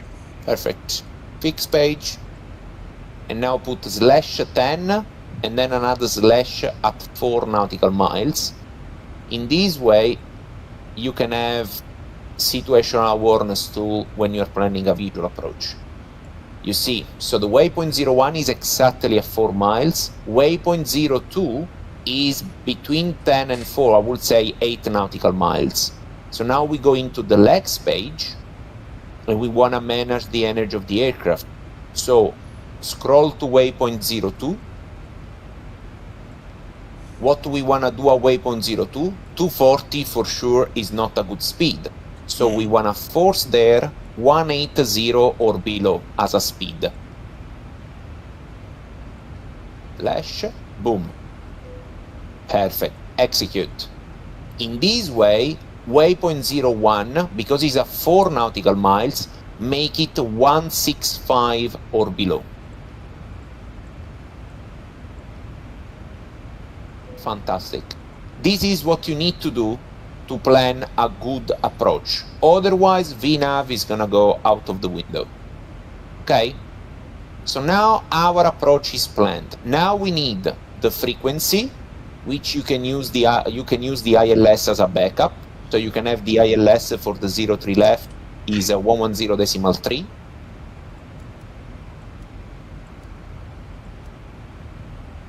Yeah.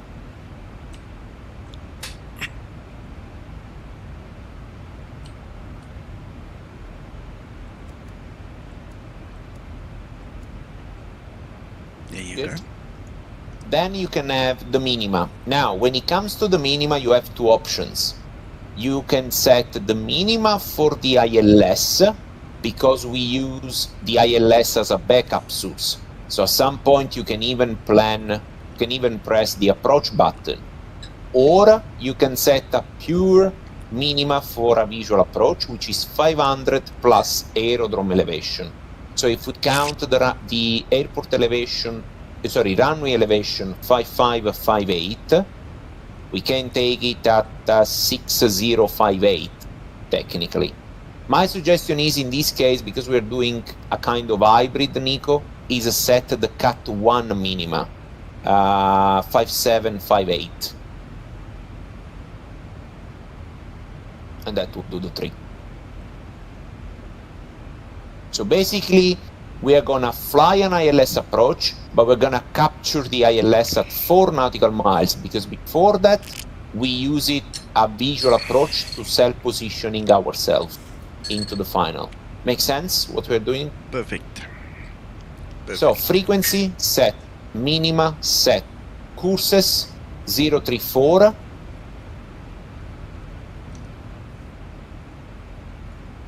Yeah, they frequency said minima courses, fix, and then fuel. So now we go into the progress fuel page. already. I did the fuel and stuff already, but Well, we can now redo it's different. it.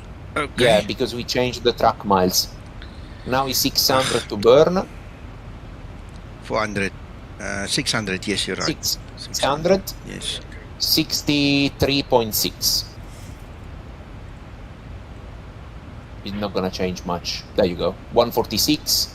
I will say auto brake 3 will do the trick, and then we plan, because they parked at apron Alpha. That's where John parked.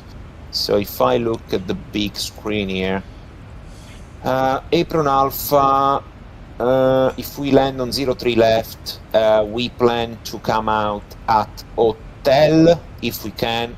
Not, it's gonna be November, then left until we reach apron Alpha. Gotcha. Happy? Happy.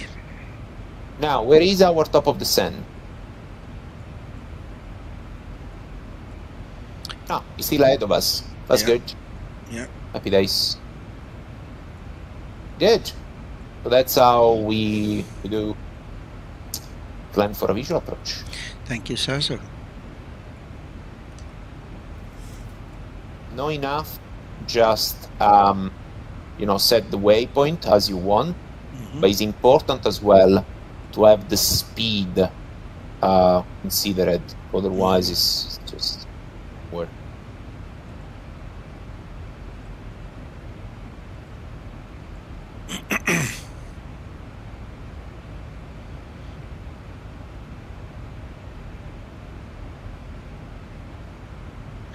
Sasso, question on the stream? Yeah. Yeah, in a second, there was the other one. I don't think the minimas get determined by the MAC percentage, but you can enlighten us. Yeah. Okay. It does. There are, so on the charts actually, for the 03 left, in fact, there are different minima. On the ILS Yankee charts, at the bottom for a Cat 1 ILS, you can see climb gradient 3.5 or 0.5. 2.5, let's say, is the standard. But if you do a climb gradient of 3.5, which into engine you can do without any problem, then you can go down the 5.7, 5.8, which is set. Okay. Technically, you will consider this, and in fact, if you look on the e-performance landing, there should be a window regarding the missed approach climb gradient, which by default is 2.5, but you can manually change it. Okay, all right. Yeah. So, the higher the missed approach climb gradient, the lower the minima. That makes sense. Okay. But of course, it needs to take into account some item. If it's really hot, high, and humid, sometimes it doesn't. So it depends. Now, by experience, I can tell you 3.5%, a 737 with 2 engine, it's no problem. Okay. Thank you. Now I've learned something too. Yeah. That's it.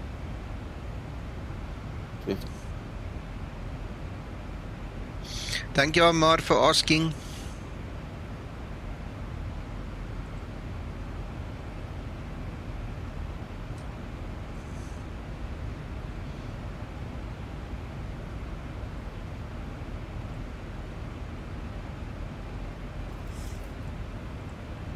Ready for descent procedure.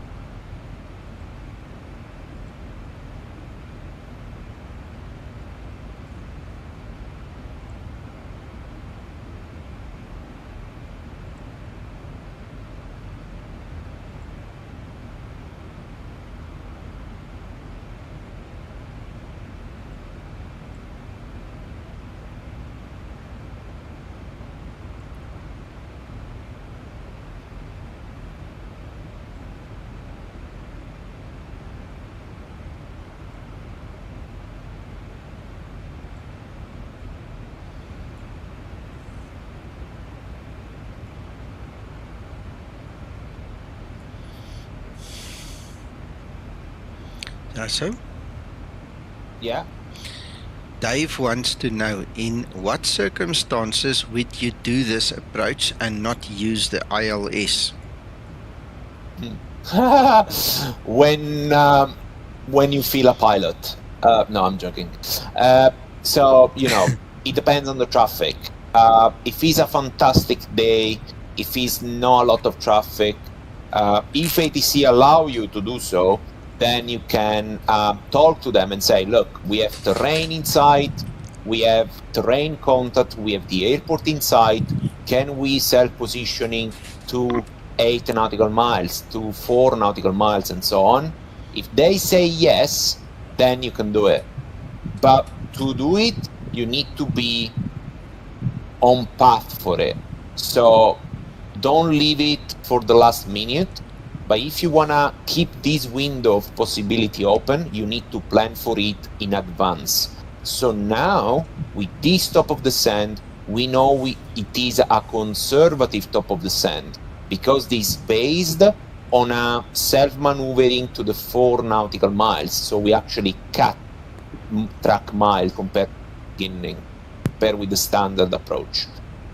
So if you want to keep both options open, plan for the shortest one, so then in case ATC doesn't allow you, then you adjust the long path and you use vertical speed.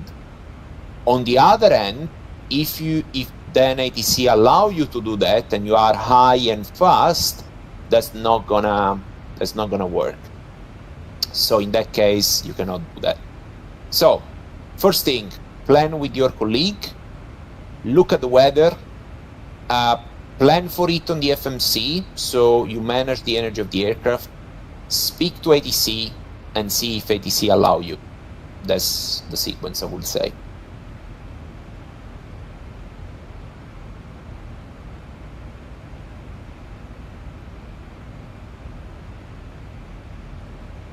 How was your landing, Uncle John? 5-star. Good. Approach was good, only 3-star, but my landing was excellent. Fantastic. Nice.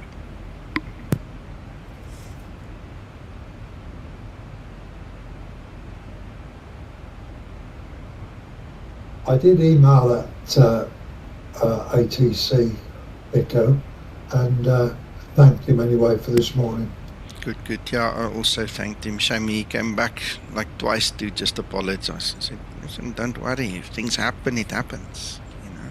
Yeah, it's life's little idiosyncrasies.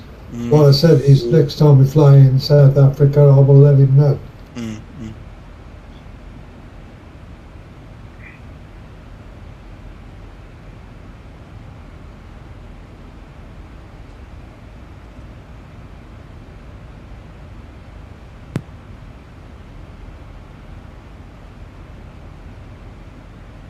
Uncle John, I upped my speed to a comfortable position, so I'm trying top of descent to get to you guys as soon as possible.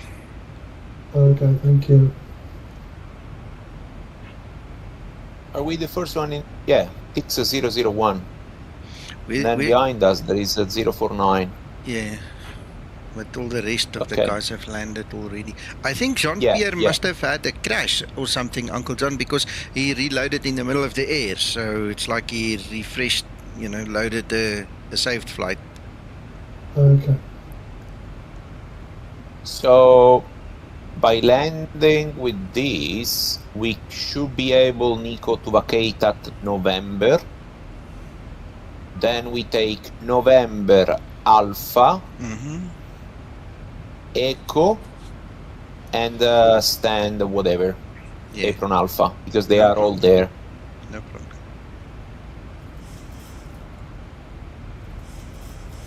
Amar wants to know, why did you set the fixed ring to 4 nautical miles and not 5 nautical miles? So that's a good question, actually. It's company specific and is, I would say, airmanship, let's say. So for me, 4 nautical miles, when I have visual say VMC condition, so VFR condition, very good visibility, terrain, contact, and so on. And I'm planning for a visual approach. I created the waypoint at 4 nautical miles from the runway. So for me, that 4 nautical miles is a kind of separation between, at 4 nautical miles, I want to judge my energy. If at 4 nautical miles, I see that I don't like something, I'm fast, I'm high, or whatever is happening, then I discontinue the approach early. I don't wait the you can set it at 5 nautical miles. It just depends on the experience, I would say, in terms of how much time do you need to judge your approach. In other words, sometimes in the company, you can see some companies use 4 nautical miles to configure in VMC condition. Some other use 5 when they are in IMC. Some other configure the aircraft at 10 nautical miles, regardless of the condition visibility. It just depends. For me, on a visual approach, 4 miles is enough, providing that I manage the energy before that point. That's why I created an extra waypoint 4 miles before it, about 8 nautical miles, to have the speed 180 knots. Remember, guys, the old chaos school, 10 miles, 3 to 1 rule. So at 10 miles from a runway, I want to be more or less 3,000 feet above the ground, 200 knots, flap 1 or more. 9 miles, 190, 8 miles, 180, and so on. So always keep these in the back of your mind, because this is good, this is a good rule for every good approach.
Pleasure, Armor.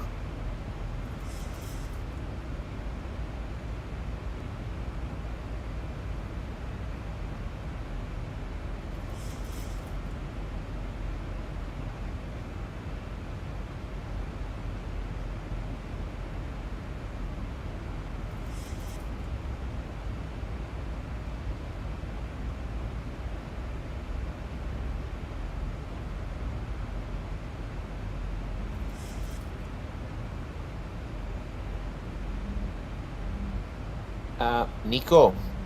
Yeah. Close, press speed intervent. Oh. Yeah.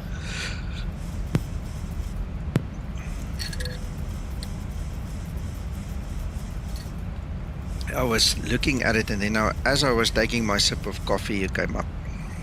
See? I needed this cup of coffee. It's almost finished now. Done.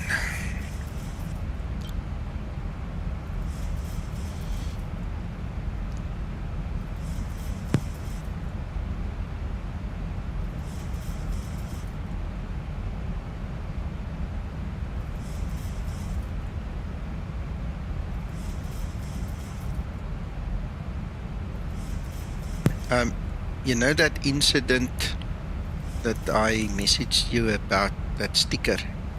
We won't go into details now. I spoke to Gary. It was comical. You must ask him about it. I know.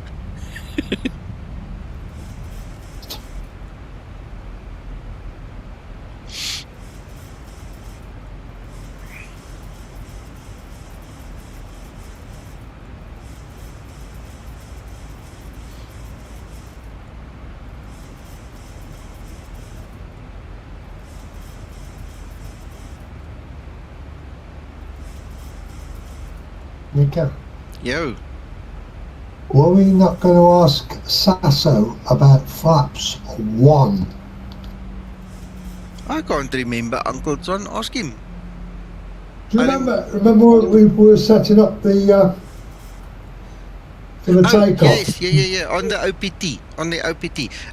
Yes, Go now for I it. remember. Go for it. Sasso, we're obviously testing this OPT, right? So in some of the intersection takeoffs, it's given us flaps 25, and I think we've got a consensus it shouldn't do that. But in a couple of full-length takeoffs, we've been getting flaps 1. Do you ever take off with flaps 1? Absolutely, yes. Okay. So the range accepted for takeoff is a flap 1 to 25. Yeah. And I did as well a takeoff with flap 25 in real. Okay. No problem. Yeah. Flap 1, watch out guys. Flap 1, the main difference, well, the speed are going to be higher, but as well the tail clearance is going to be less. I'm going to give you the numbers. On a rotation with the flap 5, the tail clearance is going to be 51 centimeters. So when you rotate, the tail of the NG is going to arrive at 51 centimeters from the ground at liftoff. On a flap 1 departure, the tail clearance is going to reduce to 33 centimeters, which means that you are going to be pretty close to a possible tail strike. Yeah. So watch out for that. If it's windy, if there is crosswind and so on, maybe it's better not to consider an intersection flap 1 or try to find something else. Because flap 1, you get very close to the tail clearance. Wow. Yeah, that is... These are the numbers. That's a ruler length, man. Yeah. I'm glad I remembered.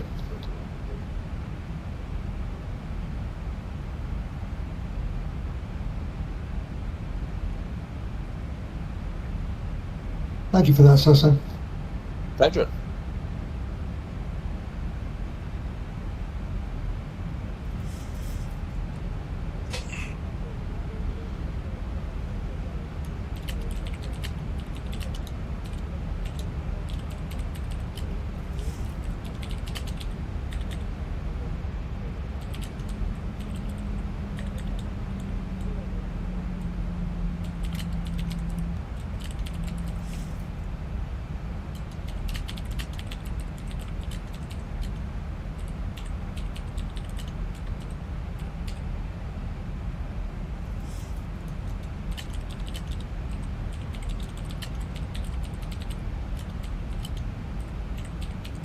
Now, if you want to save a bit of time, Nico, you can go direct to the waypoint 02.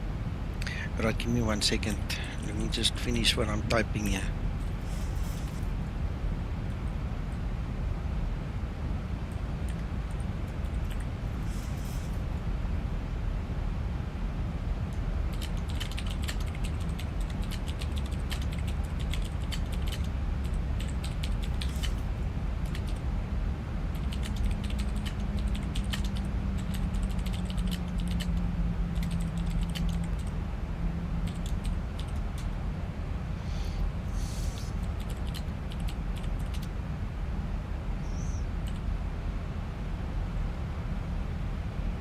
Yeah.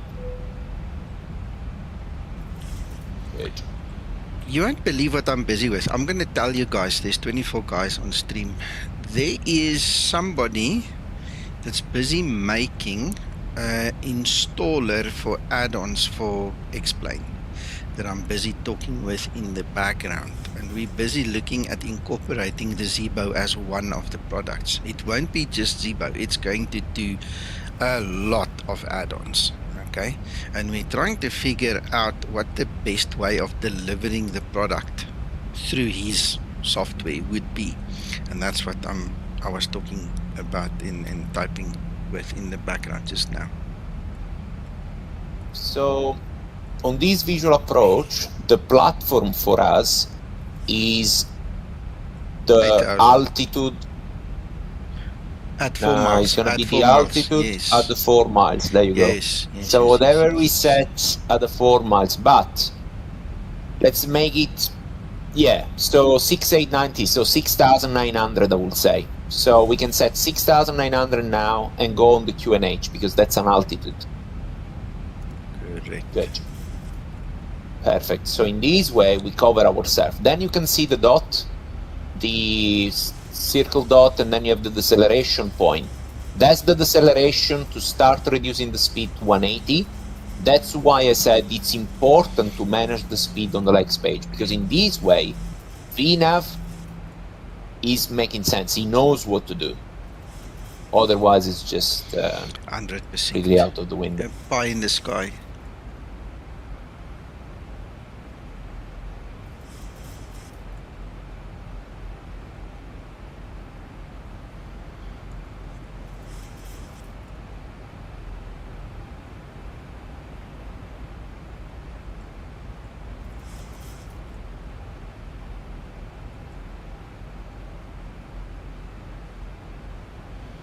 Do you always disconnect the flight director on a visual approach?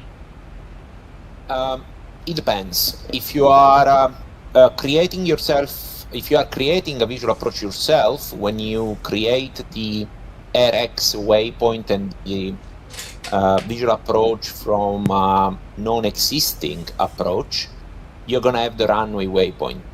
And so for this reason, there is no need to recycle the flight director, because there is the runway waypoint in the FMC. Today, because we are using an existent approach, even more, there is no need to recycle the flight director. Flight level 100. Because there is Landing the runway light switches waypoint. on. We can even Approaching press approach transition. at some point, so there is no need to recycle the flight director. Because in this case, we're gonna join the ILS from up self-positioning approach. But we're gonna join the ILS as normal, guys.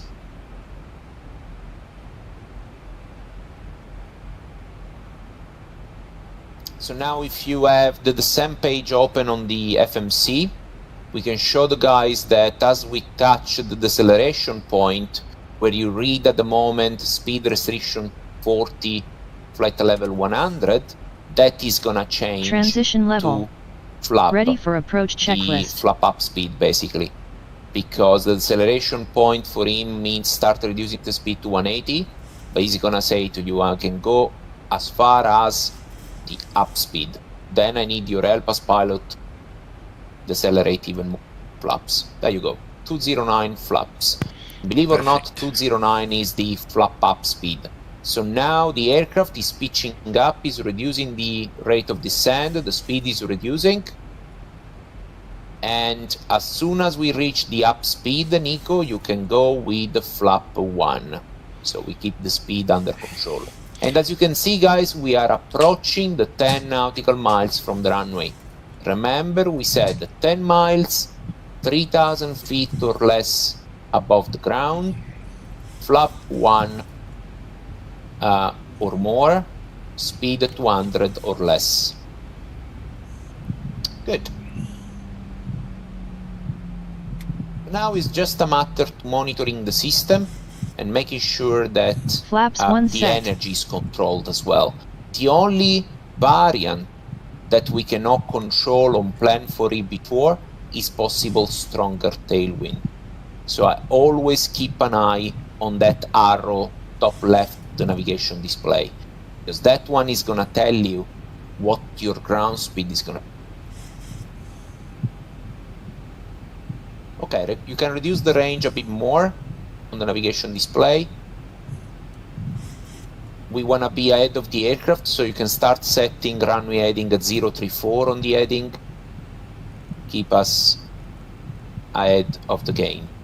And I would say flap 5 match speed. You can see the ILS information are coming into view on the PFD. We have the localizer and the glide slope, but we are not gonna do them. We're not gonna press anything for now. We just let the show go with the magenta. So as you can see, guys, now it's pointing to the waypoint 01, which is the point we created at 4 miles. So I would say now is a good time to go gear down, flap 15. 1000 to level off. We can see the runway there, 10 o'clock. Okay, flap 30 and set the landing speed. Good. Ready for landing checklist. You can go vertical speed and reduce the rate of descent. And you can press approach now as well. Cabin crew, take your seats, prepare for landing. There you go. Localizer, so it's gonna turn in. Speed is good. You can arm the speed brake. Just set 6,000. Yeah, because it's gonna climb. 7,000, that's it. And just press again, Alt Hold. No, oh, there you go, you are in glide slope. That's fine, that's fine. Yeah. Set the missed approach altitude. That's 8,000. And now we should match the glide slope. Just playing a bit with the thrust. Christer's asking you a question there. Yeah, I will have a look in a second. So here speed is good, glide slope is recovering. You are in manual thrust, Nico? Yes. Manual flight as well, I think. Now I'm in manual there you go. flight. Good. Now it's just a normal ILS. Priester, this is good. Usually set landing flap at 1000 AGL. Is that wrong? It depends, Priester. It just depends on the condition.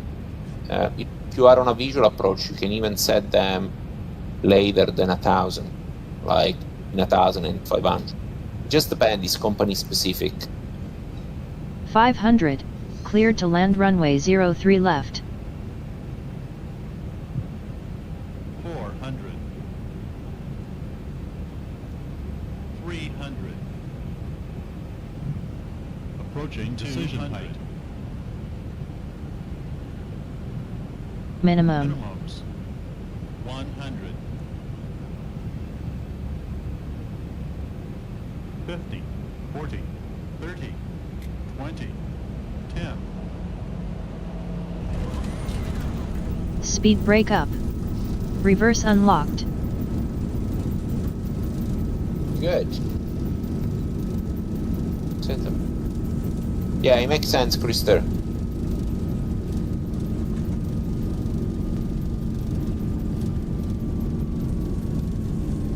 Oops, now I'm looking at the chart and I'm kicking the rudder. Oops.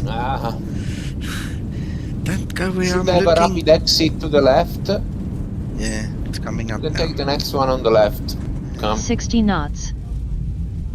Yet. Great landing.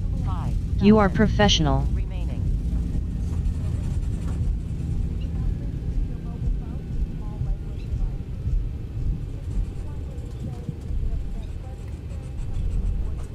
Thank you, Jet Power. Right, there we go. We are here. Welcome to JBrik. So this is which taxiway there? November? November, yeah. Good. So now you can go on the left, you join Alpha, you go all the way until you meet Echo on the right.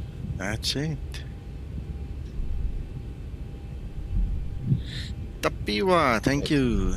Welcome. I haven't seen you here before. Welcome. Right. Yeah, we made it. We did it. After landing procedure. After landing procedure. Thank you, Scotsman. Yeah, thank you, Sasso, for sharing. Pleasure.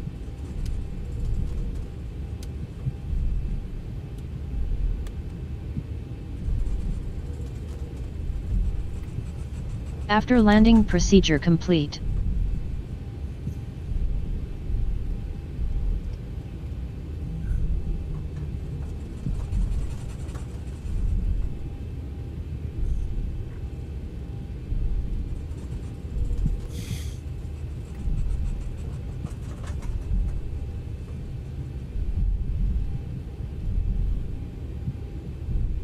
Flaps up and set.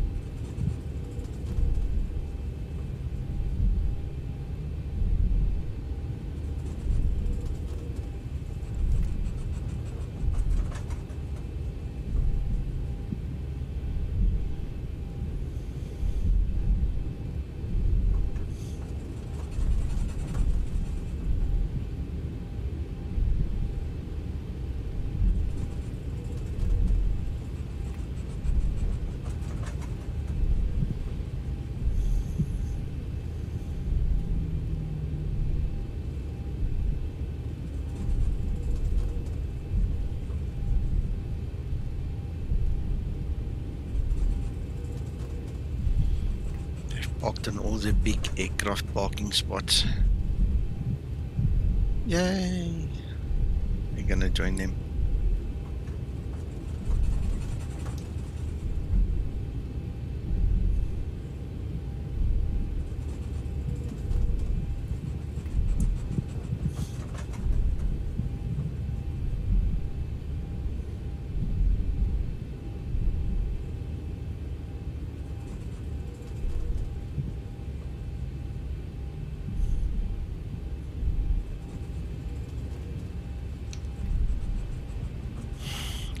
Shortcut.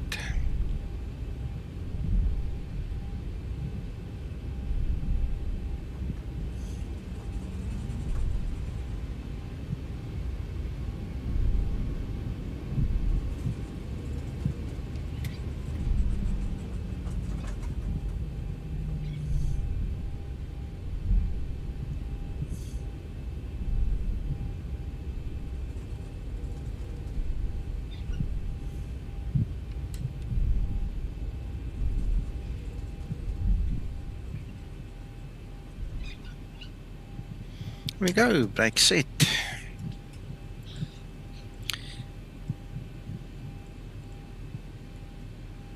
You ready, Linda? Let's see.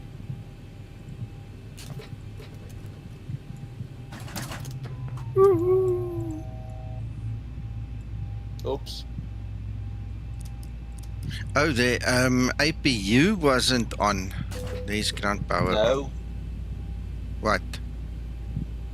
Yeah, the APU was not on. Yeah, exactly, and the ground power wasn't on either, so I just switched it on. Yeah. Anyway, okay, small mistake. What happens in the cockpit stays in the cockpit. Of course, yeah. I want to show one thing which is really useful. Mm-hmm. Just complete the flight first because I don't want to ruin. I'm done. You can tell me. You're done. So I want to show something that is really, really useful for the people in Ukraine, especially when you are flying online and there are events. I have seen this morning you planned for something on the pushback, and then you had ready to for shutdown procedure. Yeah. Yes. Now I want to show one thing which is really good and is really, let's say, as real as possible. Of course, guys, when we get the tag connected in real, we don't tell them which side they have to push the aircraft until we get this information from the tower, from the controller. So the way to do it here is, if you look at the bottom right at the moment, Nico, it says connect first. So my suggestion, guys, here is take better pushback, but just press connect first. Yeah, but where do you press? Where do you press? Because it doesn't do anything. Just press it. I'm pressing it. Look, I'm pressing. I'm pressing it the whole time. It's not doing it for me. Well, it's working on mine. This is why I didn't do it. Just press delete. Delete? Yeah. I did. Or ESC. No, then it takes me back, yeah. If you go on, try request pushback. Yeah. Ground to cockpit. And now go on connect first. It's not clicking. Nothing. So ESC. Okay, let's go check the settings. Maybe it's in the setting. Exactly. Maybe, So, preferences. So, auto disconnect when on, yes. Doors to GPU, good. I magic square, pairs. I the magic. Tag start near the aircraft. Is this the latest version? Yeah. Yeah. Right.